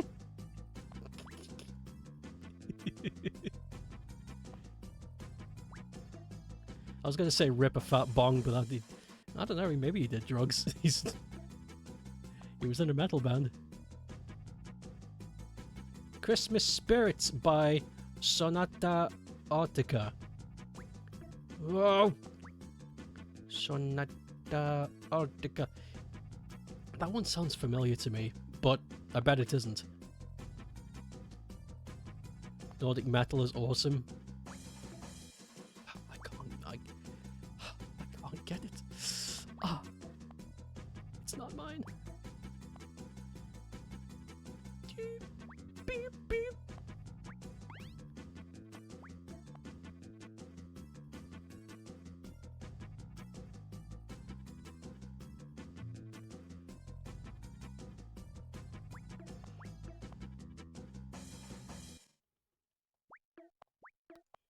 Oh wow, that was a really long yawn. You wouldn't be able to tell because I was quiet, but I was actually yawning. That was like 10 seconds. Goodness. I'm a sleepy. Yes, I like Nordic metal. It's very good. It makes me wish I was from the hood. No, that's not true. No, no, no, you'll make me yawn too. No! No! Stop it! Please!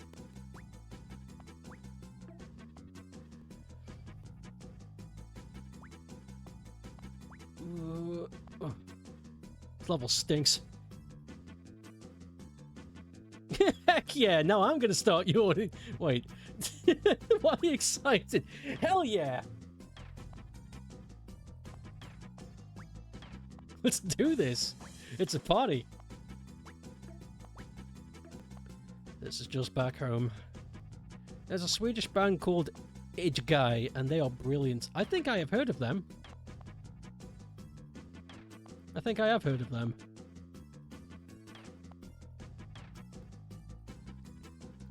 Though, we can't really trust my memory, can we? I thought that James Blunt... Well, never mind. I don't need to say anything more.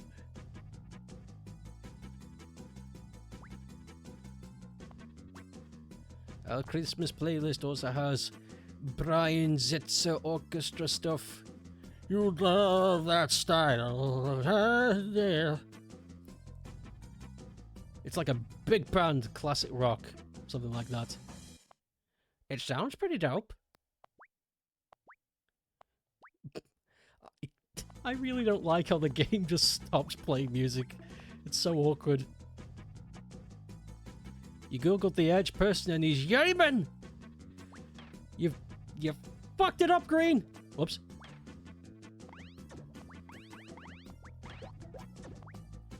Oh, this is death. Yep.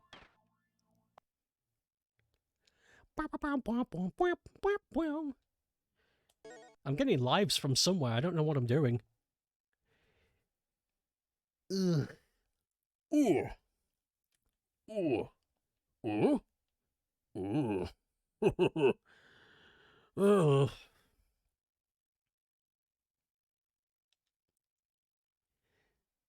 The German guy, he's coming to play. Give him schnitzel and he'll say...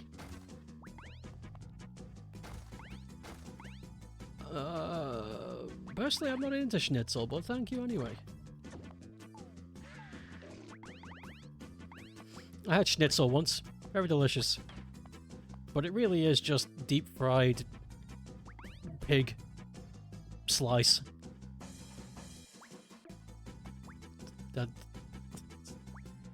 Not saying it's not nice. I'm not saying it's not nothing. But for something so famous, you thought it'd be something unique.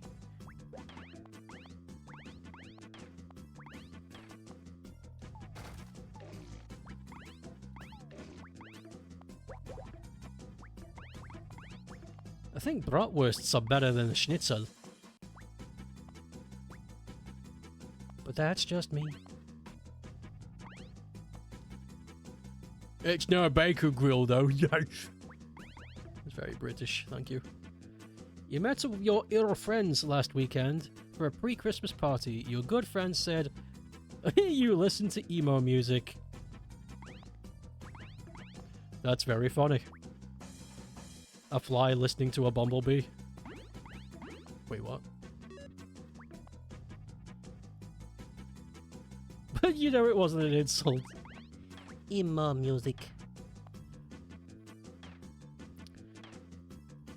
I don't know what I listen to. I don't think I have a specific type. I just sort of listen to stuff, and if it's good, I'll keep it.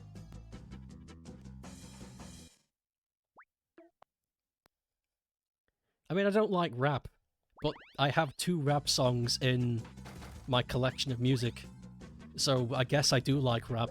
So, you know, what do I say? What do I do? Oh! Secret! What the hell is that?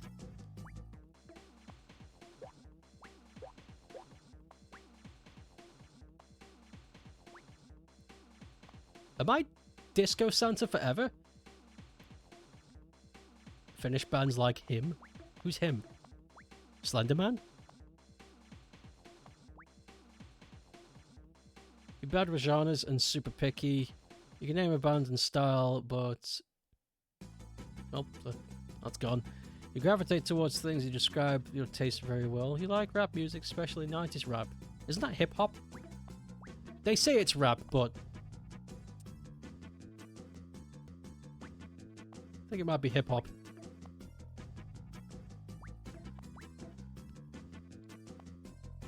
It might be dipped up.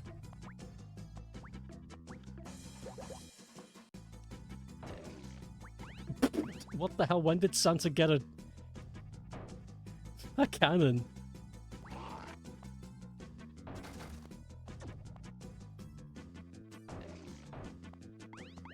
Alright, that's fine. Wu-Tang Clan is definitely rap. Okay, Fairs. You're right. Okay, don't fall.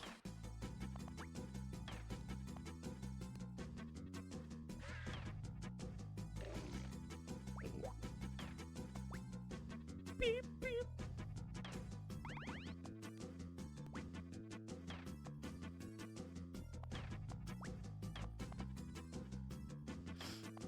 To be fair though, the 2 rap songs that I have in my playlist aren't exactly serious. It's the Pokemon combat rap, and this one rap song about a guy celebrating how fat he is. That's it.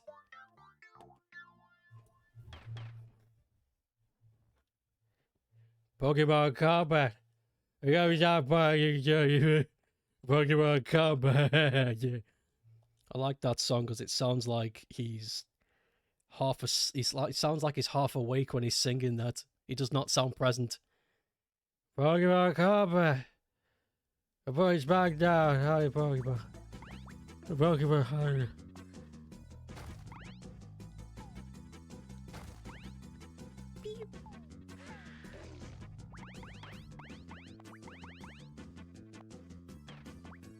Gangster's Paradise!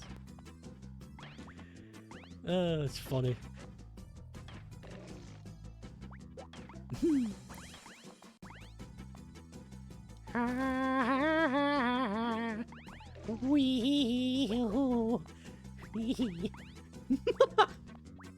They should have got me to sing that. It's a good song! You like it before it became a meme. Okay. I believe you.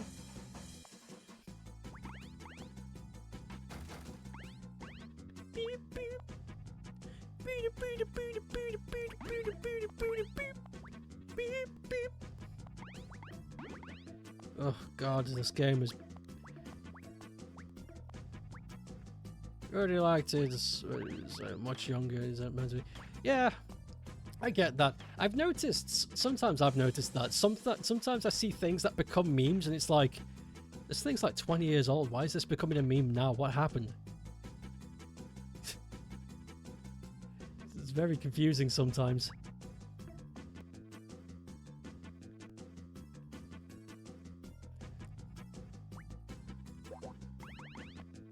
It's often TikTok, but not always. That is the biggest thing about memes is... The biggest thing that fascinates me about memes is the origin. I am fascinated by what categorizes a meme, why things become a meme.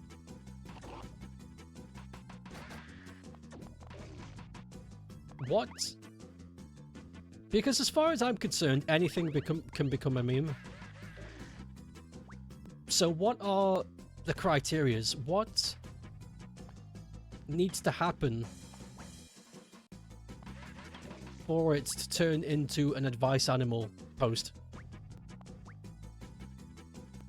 And so far I don't have an answer.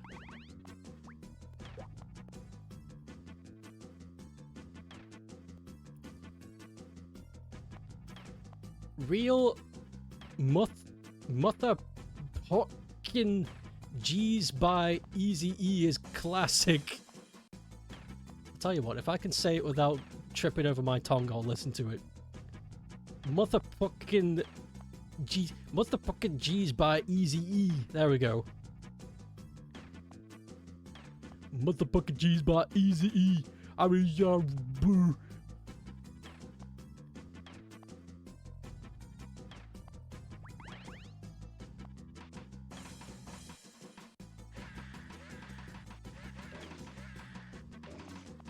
Oof. Beep, beep, beep. Finnish rap is rancid, but there is one Finnish rapper who is good. You don't like to listen to him, but he's a good though. And his songs are good. Now you gotta listen to it. That's fine. Songs are like what, 2 minutes? It's easy to do.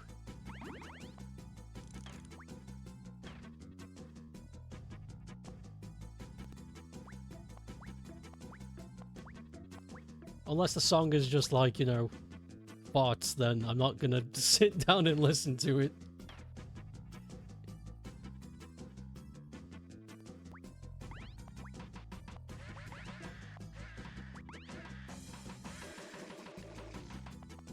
Am I supposed to come this way? I don't think so.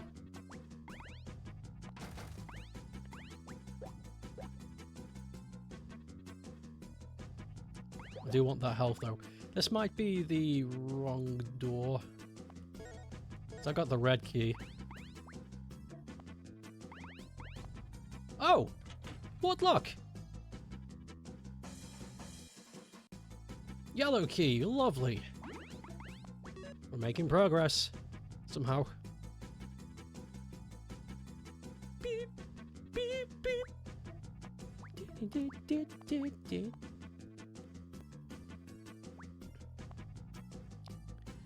There's been this weird phenomena that Finnish rap became super mainstream, overtook pop music, and the rappers started to collab and mix genres with local iskelema music, the Finnish equivalent genre that can't be described. It's, I can't really explain it or describe it well, it's weird. I'm fascinated. If there's something that can't be explained using the English language, I'm down. I am down to experience that.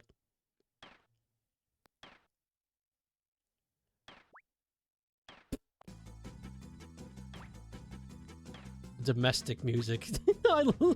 I love calling it domestic music. It pisses people off so much. So what kind of music are you into? Oh, you know, I'm not into domestic music. Domestic. But you're right, though. You're so right. You call it a ballad-heavy adult contemporary music. In German, it's called Schlager. How bizarre. Wikipedia tells you translate is Schlager. Music German is a style of European popular music that is generally a catchy instrumental a complement to vocal pieces? Yeah, pieces of pop music with simple, happy-go-lucky, and often sentimental lyrics. What could that mean?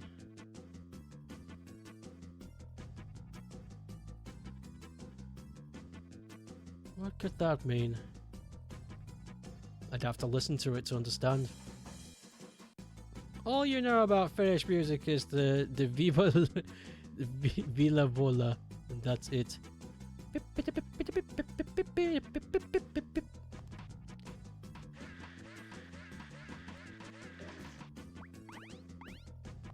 So it's exists in its own flavors across continental and northern Europe. In some kind of weird mishmash of ballad, folk, and pop music, and Finland has been mixed together with rap. This is so interesting.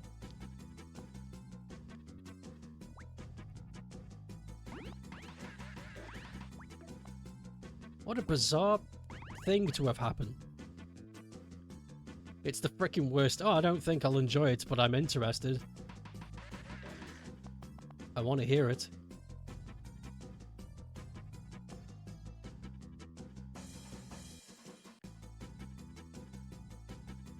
Whoops.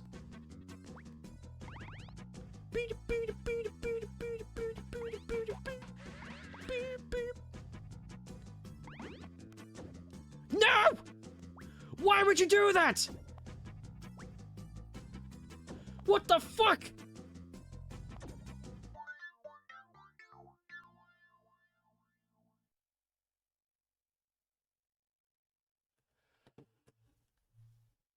Oh.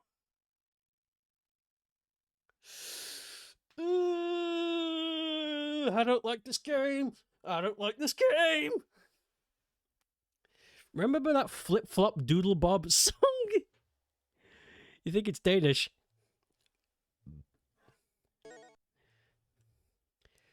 Ting tang, wada wada bing bang. Ooh ee, ooh ah ah, tang tang, wada wada bing bang. That's what happens when you let British people try to make a happy song.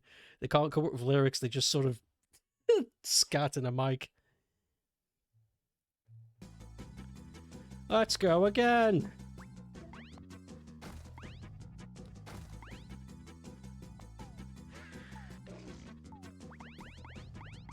Boo, boo, boo, boo.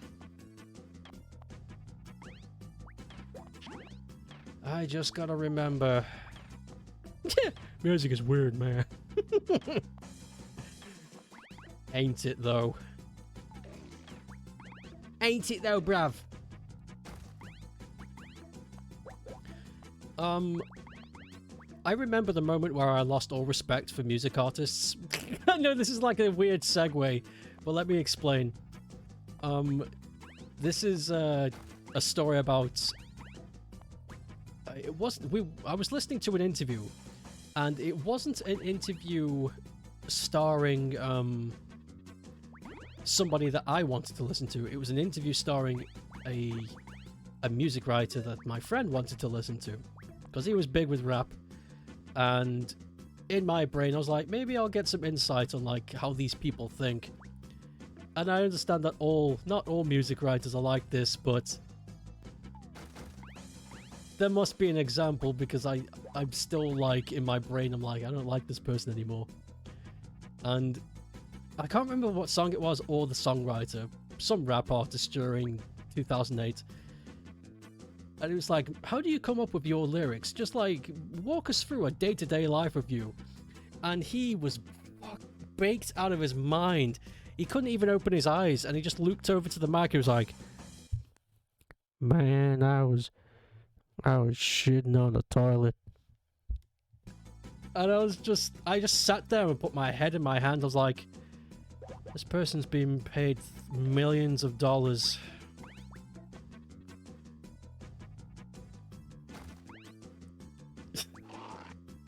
This person's just been paid millions of dollars. It's like, I don't care anymore.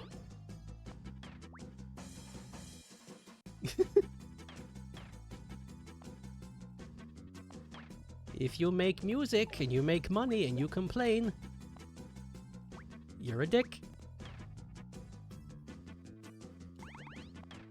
Beep, beep, beep, boo. The happiest British music gets its Depache mode? Should I know what that is?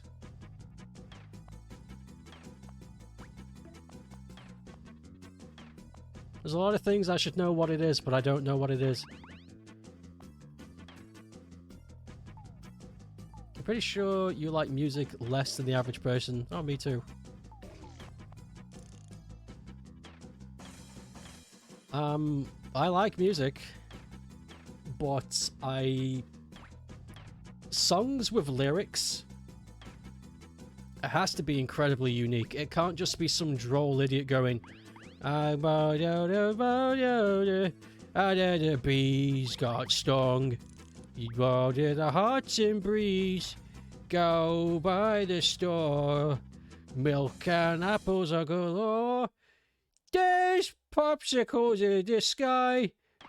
Bring me four and I'll tell you why. You know, just garbage. The lyrics have to be like, if you're gonna spew mouth garbage into a piece that may last longer than you, make it meaningful. Don't just diarrhea into my ear, please. I don't think that's an unreasonable request. So I mostly listen to instrumental stuff.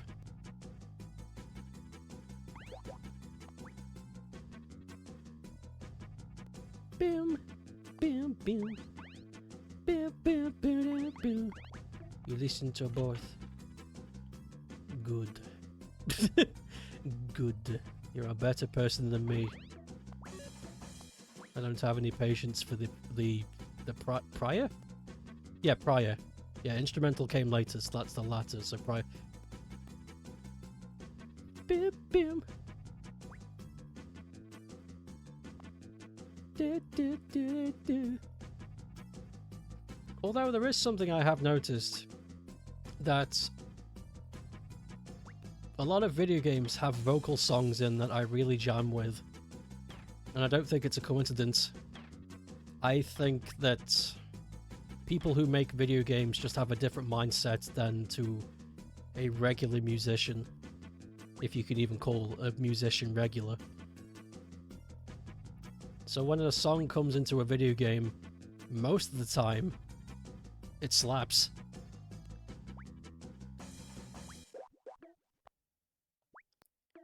But then you get songs and it's like, never mind. Sonic Forces made a big mistake with that.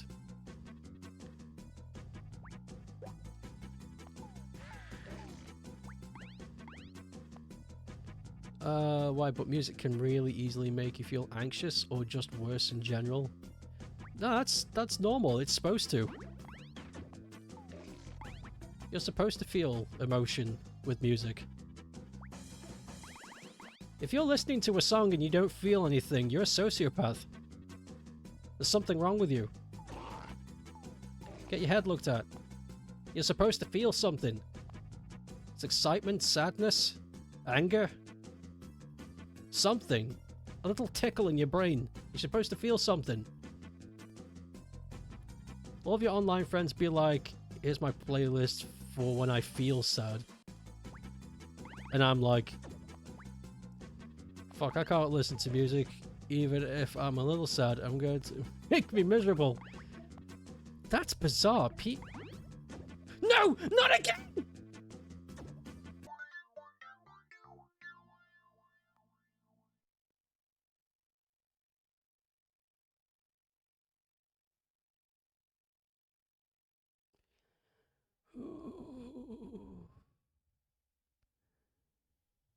Merry Christmas, one and all. Santa screams across the hill and then he fall.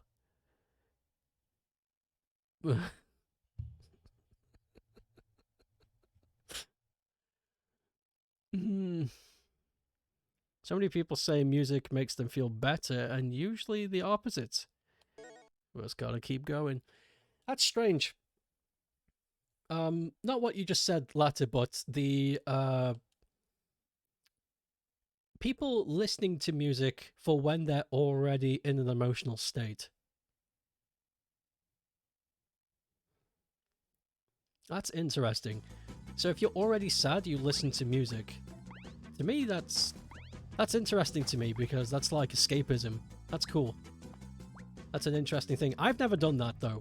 If I'm super angry, super upset, super annoyed, super happy, I don't like pop on a song. I kind of just live in it for a moment. I do the opposites. If I want to get into a mood, I listen to music. I'm the other way. You did not make it. What do you think? Thanks, Scoots. Thoughts at the moment on Frontiers? Tight. Tight. You love it. It's the best Sonic game in your opinion. In my HO. In my HO. At least of the 3D games, if you play the two games, don't really compare the two styles. No, and no one should. No one should. It's like, what's the best Mario? And then they start talking about the two different styles, and it's like, well, already we've made a mistake by saying what's the best. Especially for a game series that doesn't follow a genre, like Sonic. It's very rare that you get more than one game in Sonic that plays identical to another. It's not common.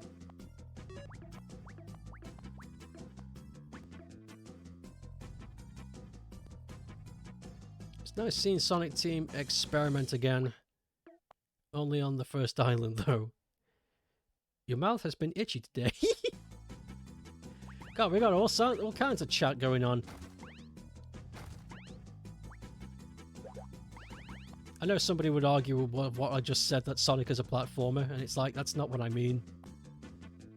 If we go back to the original reboot of Sonic, Sonic Adventure, 3D platformer with an emphasis on speed, there was a slight attention to momentum and inertia. In Sonic Adventure 2, they abandoned the attention to inertia and momentum and just sort of made it so you could control in 3D space, but you can go fast by just pushing forward regardless if you're going uphill or downhill, which worked for the gameplay style.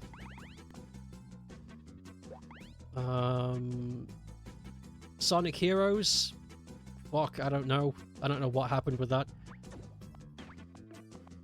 I don't know what happened with that. That's my synopsis. Sonic Heroes, I don't know what happened with that. Shadow the Hedgehog kind of feels like a more refined Sonic Heroes in terms of gameplay and control. And then after that, 06, again, I don't know what they did with that. It turned into something else again. What after that?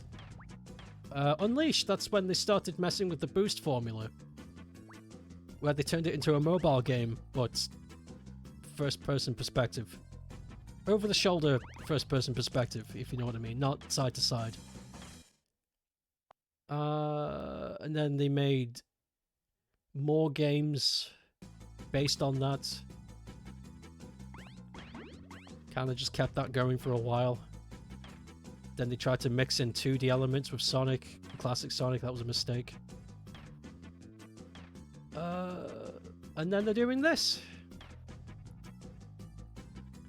So really the only consistent thing that modern Sonic Team has done is the boost formula. And even then they started to abandon it halfway through with classic, with Sonic Adventures.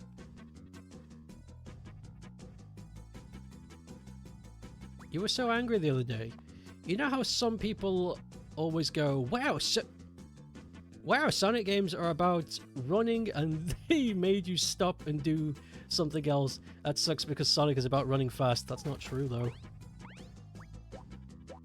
they took that one clip from Oshima's interview back in 91 and they used that to death, and it's like, you don't know what you're talking about. You saw someone play the first Sonic game and you reached the second level, Labyrinth Zone or something, and that the level was pretty much slow-paced, precise platforming. Yeah. I don't think Sonic was meant to be anything other than a competitive... Okay, if... I hate talking about Sonic, I really do. Because I feel insane. I feel like an idiot when I talk about Sonic, because I feel like a biology teacher standing in front of a bunch of adults saying, if you breathe, it keeps you alive. And then they're clapping. That's what it feels like when I talk about Sonic. The only thing Sonic was meant to be was a competitor to Mario. That was it. Sega didn't give a flying fuck about the fundamentals, philosophy, or the principles behind a funny blue hedgehog fighting a fat mustache man. Sonic was just meant to outsell Mario. That was it. Fucking calm down, you stupid redditing beatniks.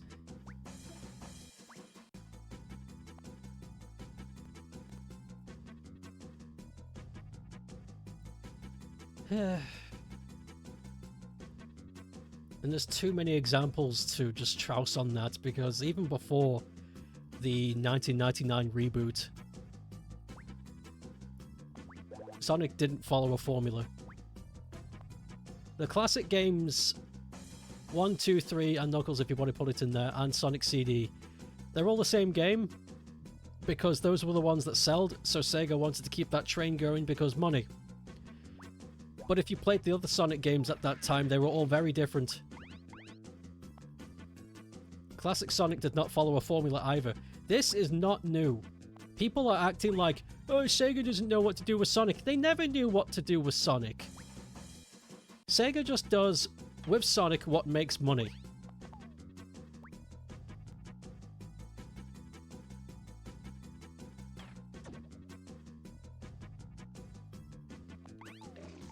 And it sounds like I'm trivializing, but I'm really not.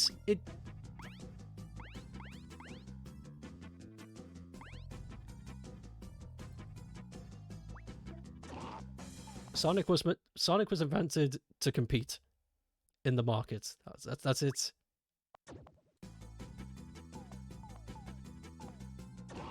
And I'm dead. We can talk about what we like about the games, but here's something that I like to pin on people. Here's something I like to pin on people that give me the old crap of Sonic was meant to be fast. Sonic is about inertia, speed rolling into an incline to create momentum. It's like, yeah, those are fun things you can do in the game. That's pretty cool. But if that's the case, how come nobody played... Oh, fuck. Hold on. Oh, I forgot what it's called. Beg your pardon for a sec. Damn, what was it called? It was a Mega Drive game that got just as much marketing as Sonic. Socket! How come no one played Socket? How come no one's heard of Socket? Socket is a really good Sonic game, but no one talks about it. Does exactly the same things, but no one talks about it. So if you really like the gameplay, this is the thing. People don't like the gameplay; they like the character. Because if they liked the gameplay, then they would outsource their research potential into other mediums that did the same thing. But they don't. They focus on Sonic. They don't care about the game, they care about the character. They're asking the wrong question.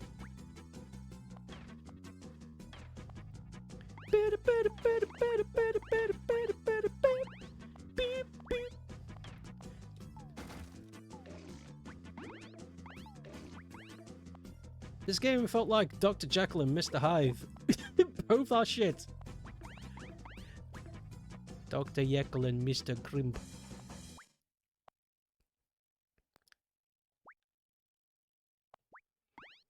Also, a more modern example, Jester the Electric Pester, or whatever his name is. Those are really good Sonic games. Nobody talks about those. Freedom Planet. Those are really good Sonic games. Nobody talks about those. People are, they're biased. They're not defending the series by logistics of gameplay. They're defending the blue character. And that's all it is. Because their arguments are quashed by them not knowing of other examples. Doesn't feel like people I want to talk to. It just feels like rabid fandom. You do find it interesting when people make arguments. Star Fox Adventure is bad Star Fox game, or Breath of the Wild is a bad Zelda game. Yeah, that is interesting, isn't it?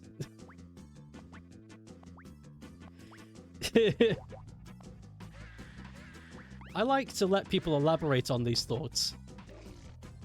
I used to be the kind of person that was just like, no. But now I'm like, oh, what do you mean by that? Could you elaborate further on your thoughts? And usually they got nothing. Because half of these people just watched a YouTube video before they came into the room. You get where they're coming from, but I don't know. I guess I find it weird a series can be anything. Yeah, it can.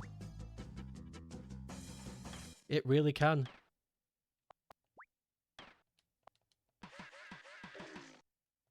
I don't get why people need to be so... I don't know why people need to be so Nazi about it, you know? And I can sit here and admit that I really like the classic games. I grew up with them. I like classic Sonic. I was a big fan of Sonic when I was a kid. And that's the Sonic I know. The noodle-armed classic Sonic with the big fucking head. That's what I like. And that's fine. Because guess what? Those games aren't going anywhere. I don't need to defend it, because they already made their stance in the market, hence why they're so popular to begin with. And they're clearly not going out of fashion because we just got a re-release of the classic games in a collection. So, I don't need to be aggressive. Quality stands out. So it frightens me that there are people that are so aggressive to defend a title, and it's like, dude, you don't need to. People remember it. There's no need to defend it.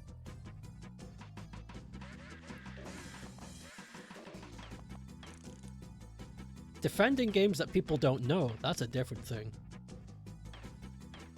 The Socrates tactic. Yeah, it is, you're right, I forgot.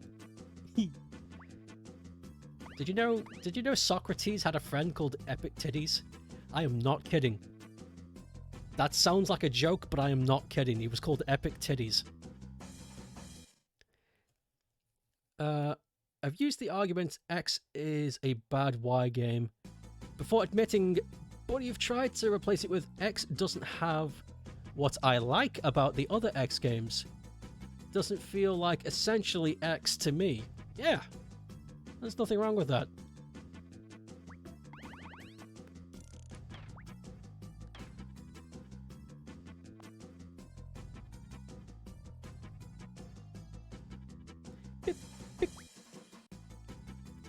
Also, if you want to talk about people, fandoms and people that get really aggressive about changes in a series, just visit any fighting game forum.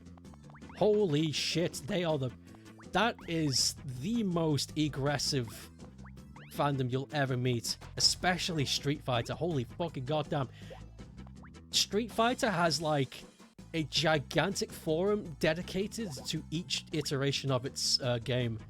There are like die-hard Street Fighter 2 fans, die-hard Street Fighter 3 fans. There are even divisions within those divisions that defend the releases. I shit you not. There are people that are like, 1.3.3 of Street Fighter 3 is the best, and anybody who disagrees needs to be burned. It's fucking nuts. People want to talk about the Sonic community is toxic? No. Fighting game fans are nuts. They are scary nuts. And I don't know why. Squad's fascinated by the fandom behavior and the phenomena, but you're shy and solitary, so kind of dance around and outskirt the fandoms themselves. That is the best place to be, because holy crap. Holy crap. You get dragged down very quickly. The only game community you know is Sims. The games that people are crazy fighting about which is the best sim, 1, 2, 3 or 4. What are your thoughts on that then? Because you've played Sims. I've heard that you're quite a sim head. Simmers! I've heard that you're quite the simmer. So what do you think? I've only played a few Sims. I haven't played the most recent one. I gave that a miss, but I think I must have played at least 2 or 3. You know... Oh yeah, if I know about Smash Brothers fandom applies to other fighting games. Fucking hell, Smash Brothers fandom. I know the debate of it being a party game, a fighting game, a platform fighter. I think it's all 3. But that counts. That counts. Smash Brothers Melee is the best one!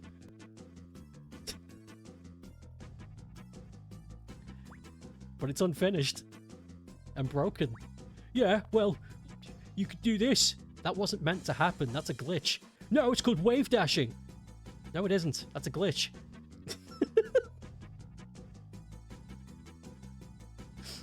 Anyway. You tried to play Melee as an adult a couple of years ago and it kind of sucked at it. It's not good. I'm going to get crucified. If a Melee fan hears me say that, I think that's it. I'm going to be dead. If I die in the next 5 days, you'll know who did it. But it's not good. Melee is not good. It's broken. It's a broken mess. It's fun. If you can manipulate Melee to do what you want, it is a fun game, but it's broken.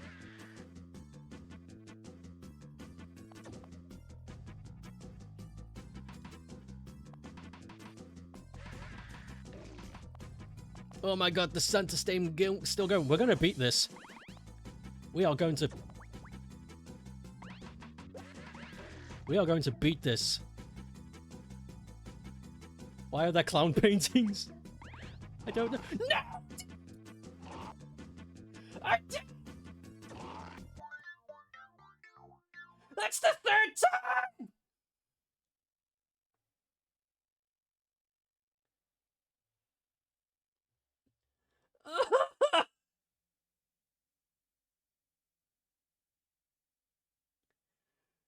Oh.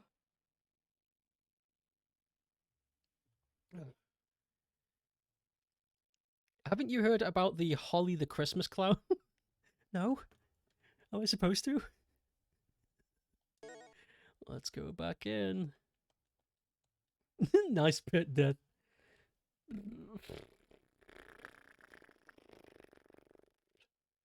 I do not like the Cobra Duck. We must have been on this level for an hour now.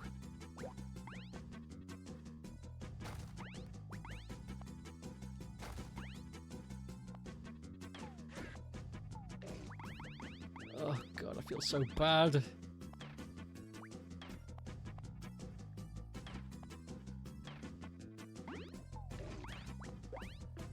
You know what the problem is with this level? By the time I get to that point, we've talked about so much crap that I forget what the priority is when we get to that point. You wanted to say something about Frontiers, but got distracted. Oh, I'm sorry. The funny claymation Santa Claus will do that. Did Santa just whip out his cock? I shit you not, I swear I just saw him crouch down and a red thing just came out.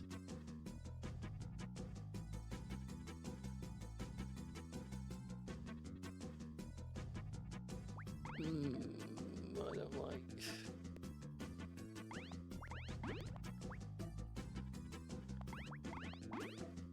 Red key... You don't like the combat, Pokemon combat. You don't like the complex combat especially, but Frontiers combat, yeah, there's a sort of buttons and combos that I forgot, but it's pretty fun. That's good. That's good. As long as it's fun. There's another game that does that. There's a game that has a lot of button combos and things you can do. But you don't really need to know them because the game is easy. Easy on the player, I mean. Is it God Hand? I can't remember. It was a Capcom game made by the same person that made Okami. I think it's God Hand. God Hand is fun as fuck.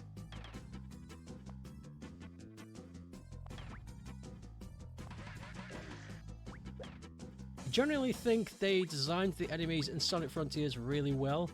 A surprising amount of variations. I still think they're bizarre. Like, I know we've just talked about liking Sonic pertains to taste, but I look at those enemies and I'm like, you don't belong here. You look like something that belongs in, like, an RPG. It's so strange.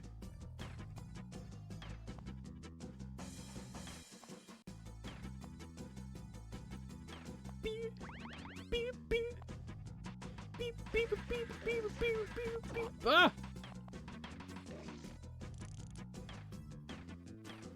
Oh God, this game is evil. You get that. They're designed to be weird on purpose, of course, but definitely understand. No, I get it. I get why they were made that way. I just think they're strange. You're constantly surprised by the different ways they invented to fight them. I do like that. Yeah, each enemy is like a puzzle that you have to think outside of the box a little to get at them. Some of them are really impossible to kill without learning some tricks. Santa is very close to Satan. That sounds like a very GW thing to say. May he rest.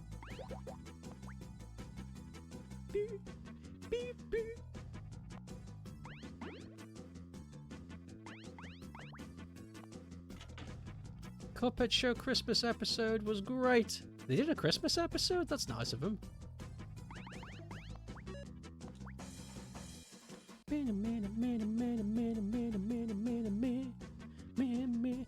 Did any specific character show up for the Christmas episode? Because I know the Cuphead game has a couple of snow-themed characters. Did they utilize that?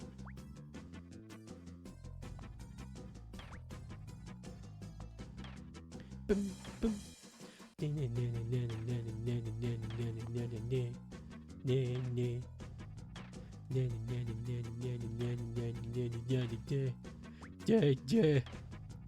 going to be eating my food later and I'm going to be singing that through my teeth. Not from the games, but Santa showed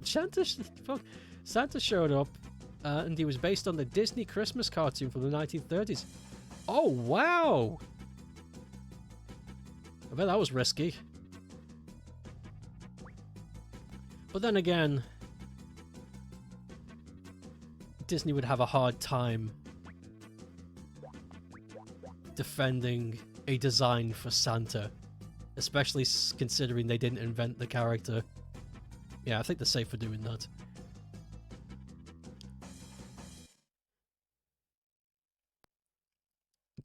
I hate how the music just stops.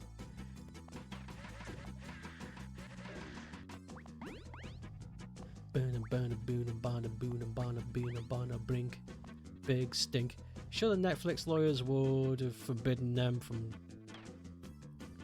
Yeah, if they got too close. They're true, yeah, they've got their wings.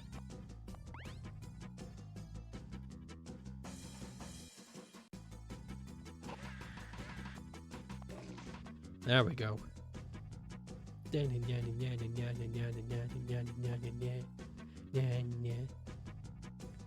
Dibney!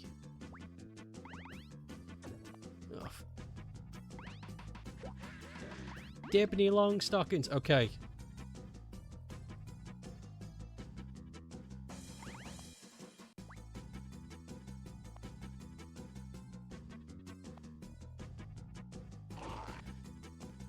I swear to God.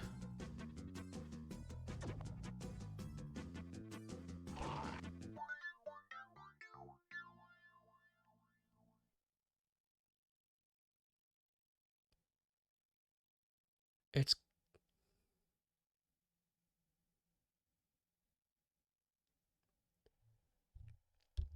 I swear to God. I'm losing my mind.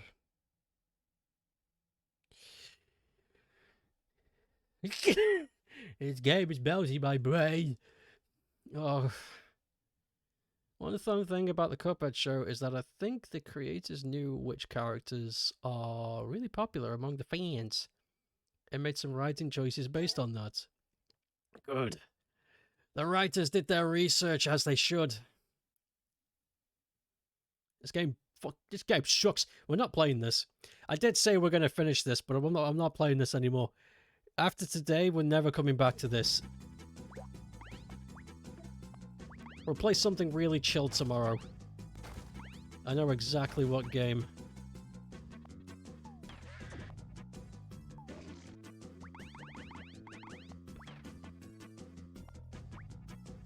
It's too frustrating.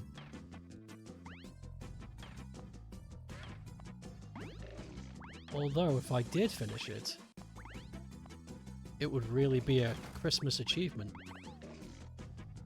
You're going to ramble for the next 30 minutes instead of working.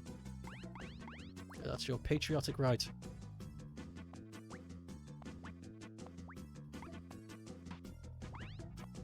Oh, it was the gun!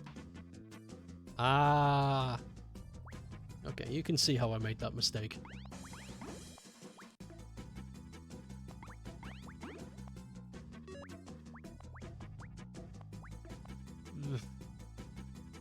I've speedrun this level so many times now. Also, have you guys ever tried eggnog?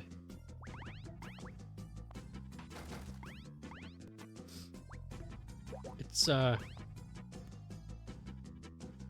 something you can put in your mouth and swallow. That's for sure.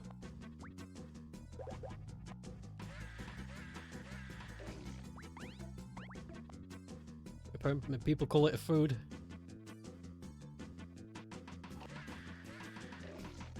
I'm not a big fan of it. Tried it for the first time a couple of days back.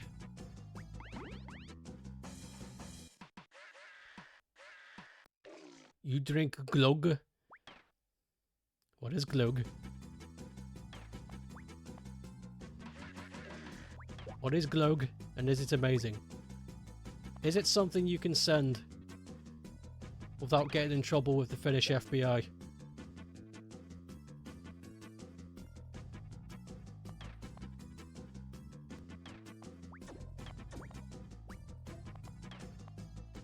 It's like spiced wine. Maybe I wouldn't like that. I don't think sending liquids is something you can easily do. No, it's not. I'm not a big fan of wine.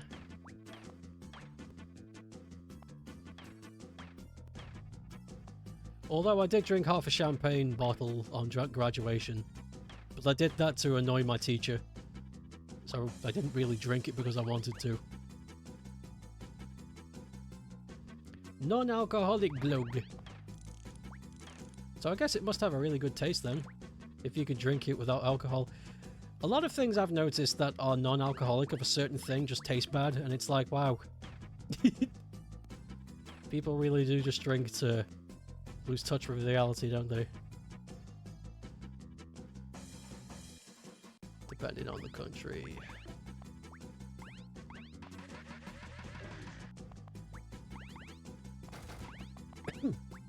Excuse me. Got a cough in my broth.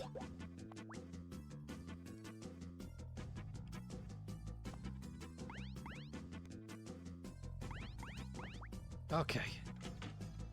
Made it back here. How can anyone just like the taste of alcohol? Yeah, it's disinfectant. It tastes like burning. And the reason why it tastes like burning is because it's killing all the bacteria on your tongue. I told somebody that once and they stopped drinking. Like, they just don't drink anymore. It's like, oh, I'm sorry. I didn't mean to scare you. But that's what's happening. The burning sensation you feel, that warm sensation, it's your body fighting off the disinfectant. It's that nice warm feeling you get when you drink whiskey. It's your body dying.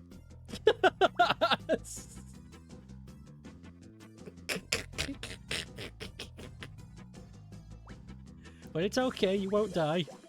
Just that part of you will.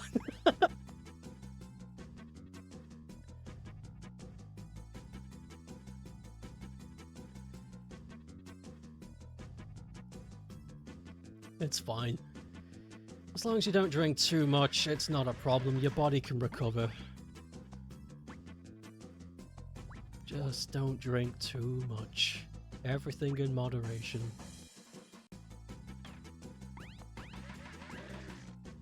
Pew, pew.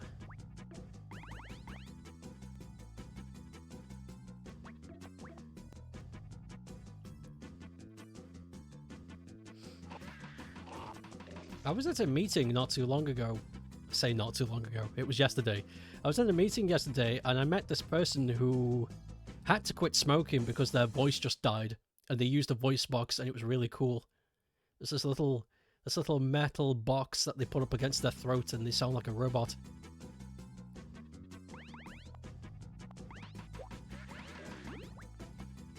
I just don't care to spend time with people who are intoxicated. If people get drunk for the sake of getting drunk, it's not very good. I think if you get a bit tipsy during a celebration, that's okay, as long as you're still you. But there are people that are just like, and that's their life. It's like, goddamn. It's like, I'm sorry to whoever hurt you, but this is sad. By the way, I got over the hole.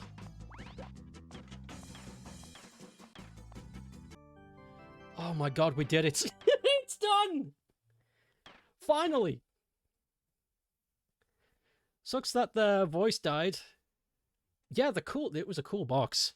I wouldn't know how to replicate the voice, but it was a... Whatever your thoughts of a stereotypical robot voice is, that's the sound it made. Some of your friends get really ranty when you get tipsy and it's annoying. Their true selves come out, as they say. When you're drunk, your psychological boundaries that you put up to make you seem more social are broken down. And the real you comes out. How long is this game? I don't know! I don't know. I did no research. I just got this because Green said it'd be funny. He was right.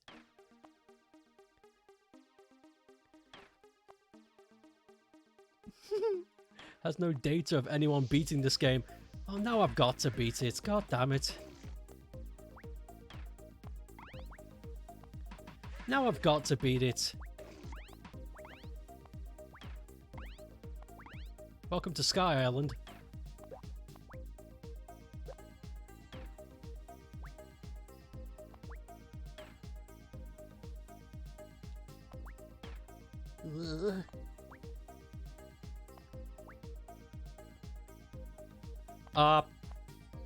It's sure someone has beaten this, but no one has submitted their playtime to the site.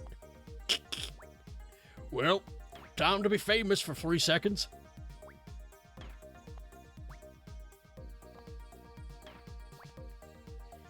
This game took me 50 hours to speedrun.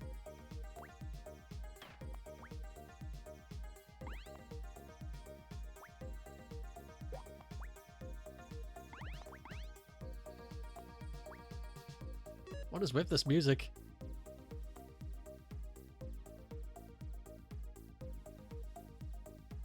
How do I... Oh, there's a bottom.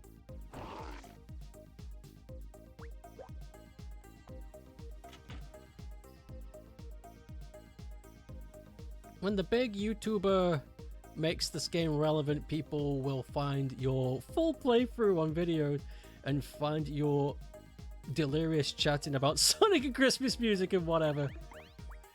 Oh my god, this could be it. This could be the game. Like that guy who got really famous after streaming Wallace and Gromit. Oh, I need a yellow key.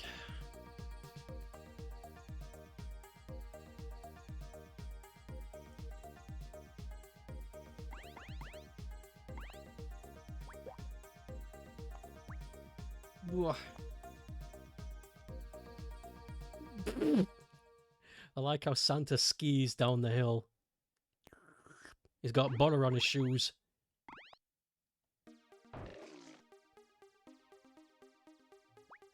Santa's got butter on his shoes. Oh, I can change ammunition using the shoulder buttons. Wish I'd have known that.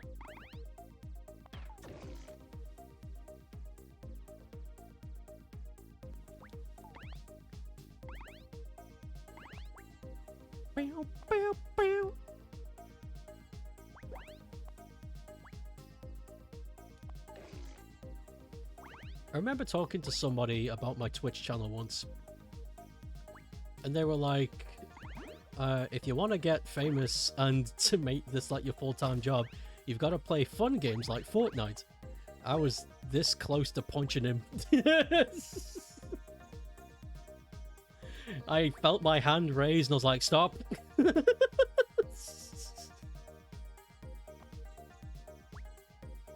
He was being sincere. I was like, yeah, I don't really want to get famous. I'm just doing it for fun. If I get famous, that's just a fun side effect. Oh god, how reliable do I need to be?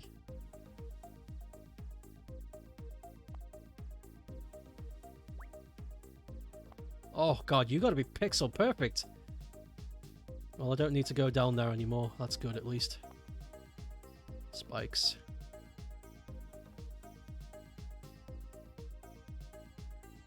Ooh, there's a lot going on.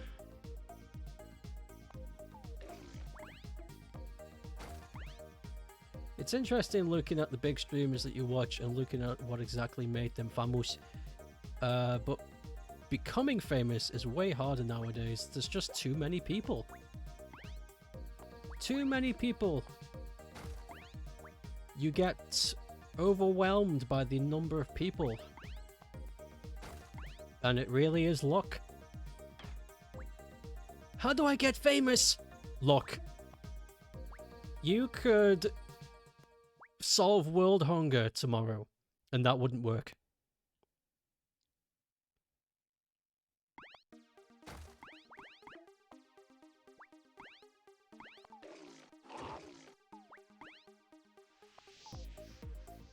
Because there are people that I know who don't stream as much as I do, and they have way more followers than I do and watch time. So the equivalency of watch time equals famous is incorrect. So it's based on personality. But even then, I think that's wrong, because there are some people who have an awful personality and are just disgusting people. And they have like thousands of followers and viewers daily. So that can't be it. There's a formula, there really is, but I haven't worked it out.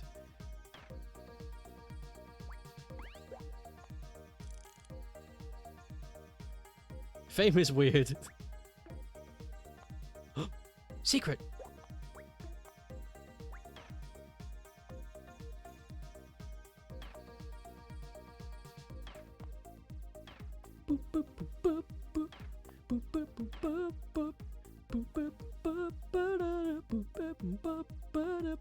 Oh fuck, I found... Oh my god. This has come out of nowhere, but... Maybe I don't want to talk about this. Not right now. No, I'm not going to talk about it. It's a sad topic. But this music... Fuck. I'll talk... I'm going to talk about it, but I'm going to be as brief as I can. No flavor text. Just hard information. Many years ago, I had a friend that I was going to team up with to make a video game. And he was good at programming, and he dabbled in music. Which was perfect, because I did not mind doing the repetitious nonsense that comes with testing levels, and I knew how to make assets. So we teamed up to make a little something. And he made a song that was very similar to this, what we're hearing right now. And I just reminded of it. And the reason why I said it's sad is because he killed himself in 2017. So that's why I got a bit, like, melodramatic. But it's okay. Things happen. The clown paintings are in every level. It's fucking nuts. It happens. Yeah. It happens.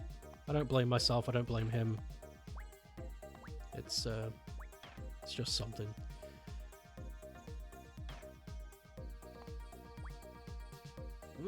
Oh, come on. I know Santa can fucking do the epic funny flip. No, maybe I need to be high-rising when that happens. Oh, wait. Maybe I can land on it from above. Perhaps there's enough of a lip.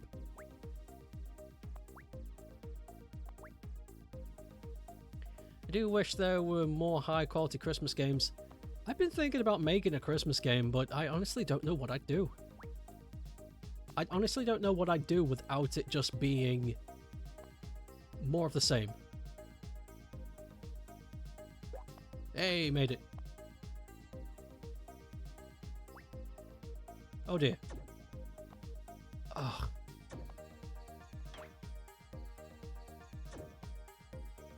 Get back. No! Oh, I lived. Oh, never mind. Okay. Okay, I got 10 more minutes left. Let's see if I can mash this out. Like for Halloween, people just play any horror game. It'd be nice if there were some good games that weren't necessarily 100% coated in Christmas, but still had the festive atmosphere. I've played a few, I guess you could call it festive games that aren't really Christmas. Do you... this was last year, but there was it was essentially just a hide-and-seek game for cats. I think it was called Paws, I think. And each level was like this wintry, nice, glowy themed backdrop, and you just control a camera and you fly around this backdrop looking for cats. And it was like a 3D point and click find object game. And that felt very festive, but there was no Christmas stuff in it. It was really cool. It's called Paws, if you want to check it out. Like kitty paws. I think they made a new game that's set in a different landscape. Like, not winter, but something else.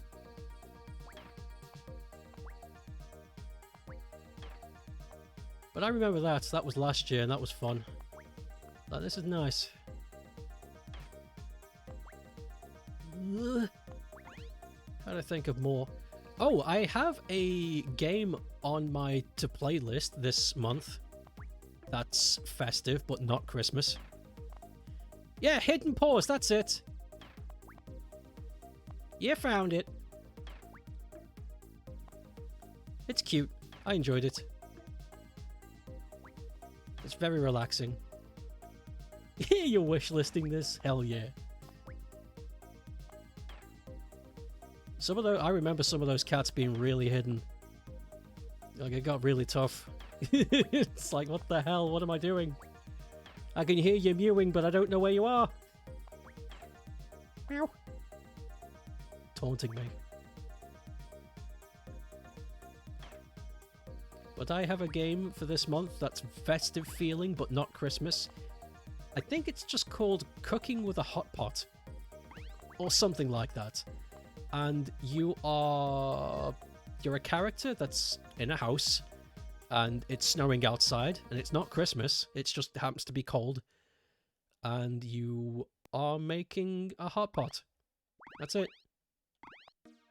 And I've watched some gameplay of it, and it looks cozy as AF. It looks really cozy. I was like, you know what, that sounds good, that sounds nice. If I want like a... If I want to stream sometime in December that's chill, I got something.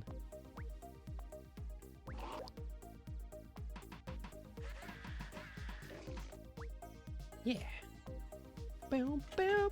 Having said that, I also have Christmas games on here that are the opposite of chill. And that's all I'm going to say. Don't want to give them all away. Oh, damn, that's right. The yellow key. That's what I'm looking... You know, I forget what the hell I was even doing walking around.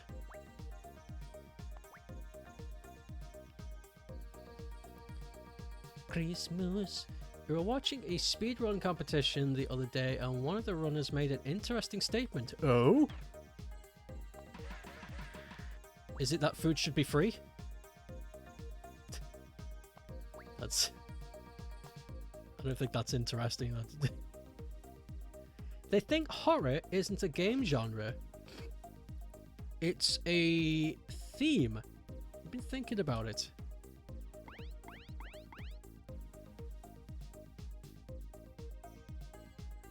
What is the definition of theme versus genre?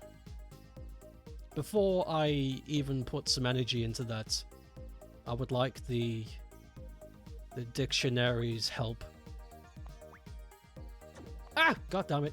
With that. Because I don't want to start spouting stuff that is already confirmed between those two notions. You don't know? I'd need to Google. Yeah, no, it's just something. That's all. I would like to say my piece, but I need more information before I start spitting facts.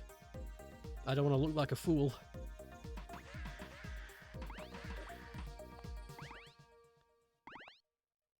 Because in my brain, I'm like, isn't theme and genre the same? But it can't be. That's silly. Why am I white? You did this to me! I told you when you left the house to close the freezer door, but you didn't! Now look at me!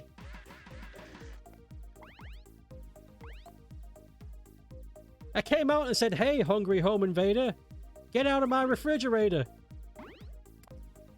And then... You did this to me. Yeah, you did a great job with this, Jackie. Thank you.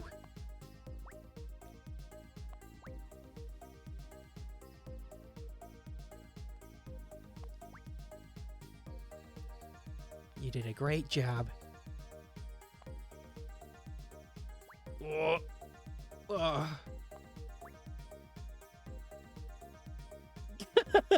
Yikes! He just slapped me with a warm wiener. Twice! I love that video. I'm glad you talked about that, Jackie, because I completely forgot he existed until you brought that video to my attention. Slender Man!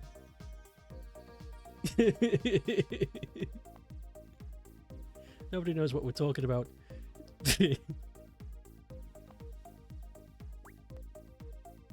Oh, come on. This is the pixel perfect jump. At least there's no death at the bottom.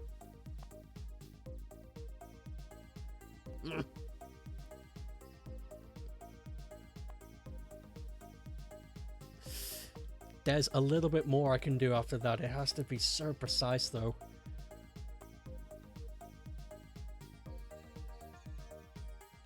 Yikes. Hey, hungry homemaker. Stay out of my refrigerator. Yes! Woohoo! I want to make a very short horror-themed game where Jackie is raiding my refrigerator and he throws warm wieners at me.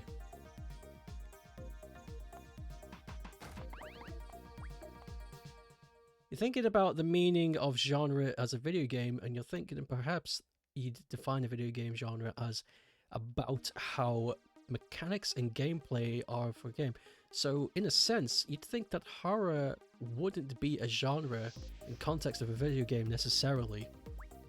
You know what? I think you're right. You're right.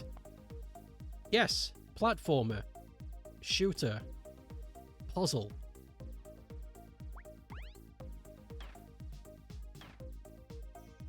Those are all mechanics.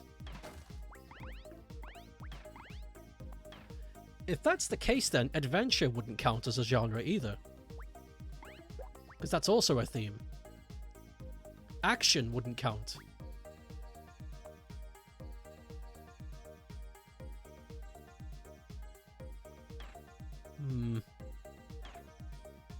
Did Santa save Christmas? We're working on it.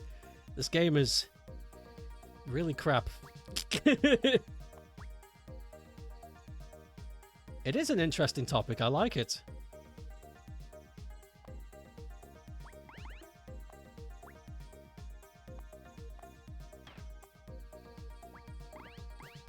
Fantasy. RPG can still count. Roleplay game. Because that can apply to anything. It doesn't necessarily mean top-down statistics with swords and magic.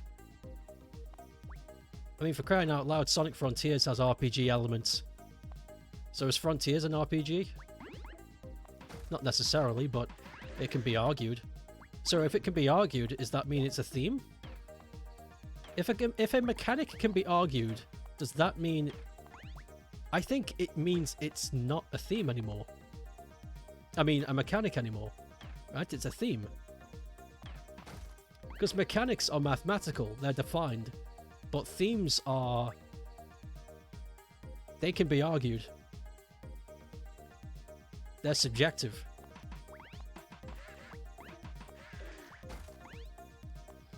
Horror is a cinematic theme, or at least according to the teacher... Whoop! At least until the teacher had during a games design course. I'm starting to think that is the case now. I think horror might be a theme. Action could describe a game mechanic as well. It could.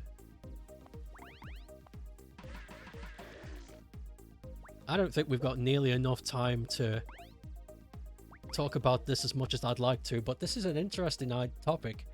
Being unable to watch until now because your headset died at work. Oh shit, I'm sorry.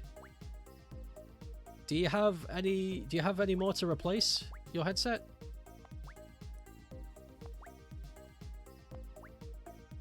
Do you have a replacement?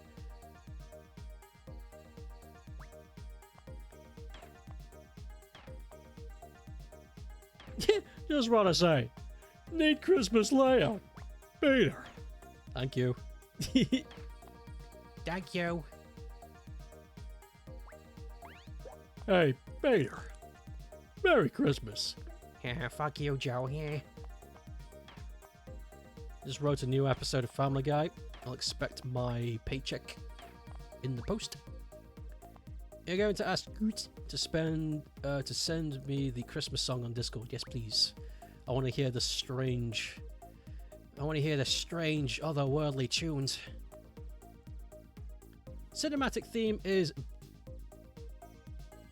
basically what this game would be classed as if it was a movie.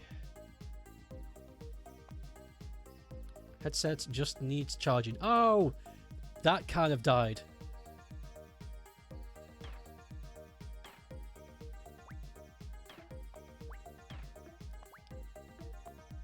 Well, that's good at least.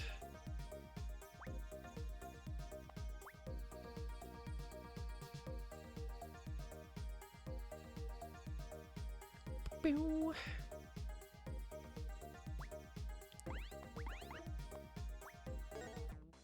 Oh no, I wanted to avoid this.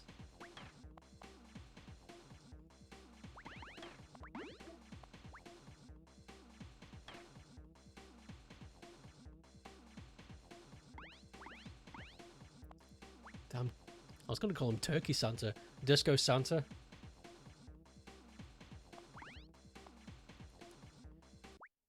Ooh. Cinematic theme is basically what would... So would cinematic be a theme of its own, or can cinematic be applied to other genres too? Because you could have a cinematic horror themed shooter. Now we're getting into layers that I don't think, like I said before, we don't have time to delve into. Thin Eggman. I disagree with that Eggman design. It's a really cool picture though. Very skilled artist, whoever made that. But I don't care if Eggman's a man, woman, or a fucking purple monster from Mars. Eggman needs to be chunky. It's one of his fucking core designs. He needs to be fat.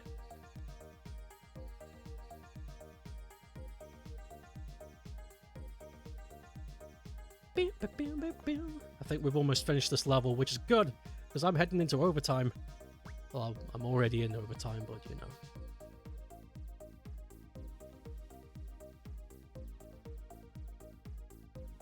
Two-word horror story.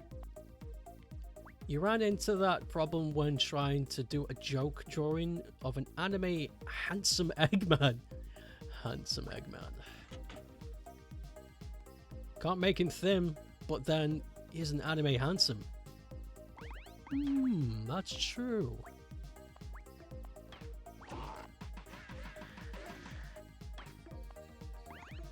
You could redefine handsome. You could have a crack at I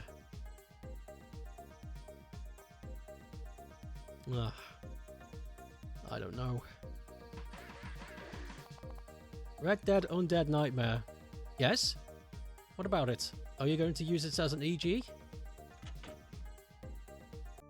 It's done! Ooh, yay! If that were a film, what would it be? It would be a horror western. I would call it a horror western. Hot take. Jim Carrey as Eggman is only okay. I respect that. I think he's okay. Yeah.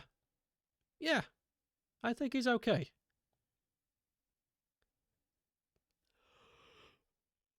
Saving. The game was successfully saved. Continue? No. We'll come back to this another time. Ugh. Stretches. Ugh. If that... Oh, I've already done that.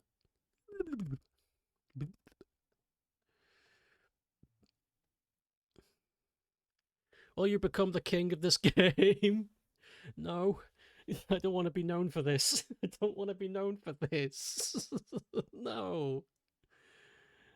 Oh, I'm going to finish it though. I'm going to reach the credits. We've come too far. Oh, we've come too far.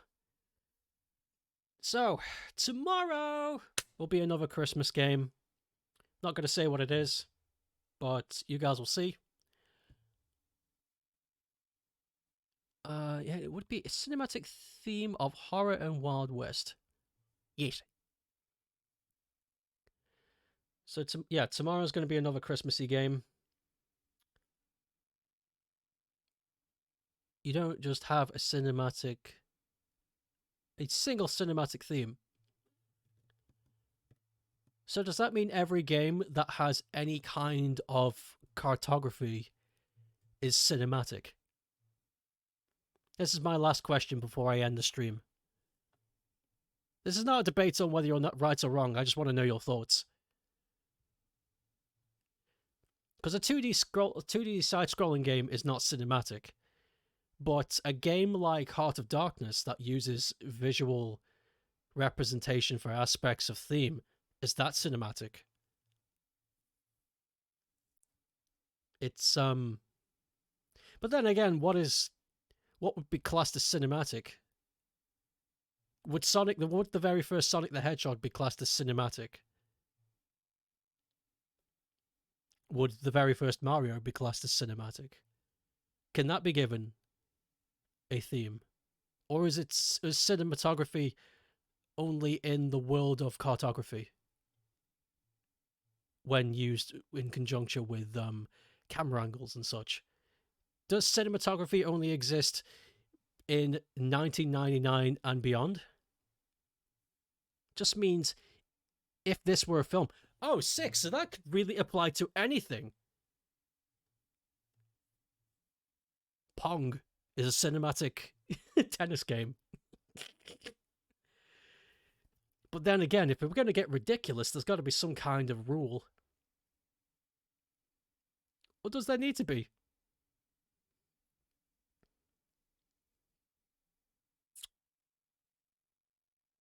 This is brain food. This topic is brain food and I like it. But I need to go, otherwise I'm just going to be talking forever. Thank you everybody for stopping by. I'll see you all later. Tomorrow, another Christmas game, and I hope you have a nice evening. Bye!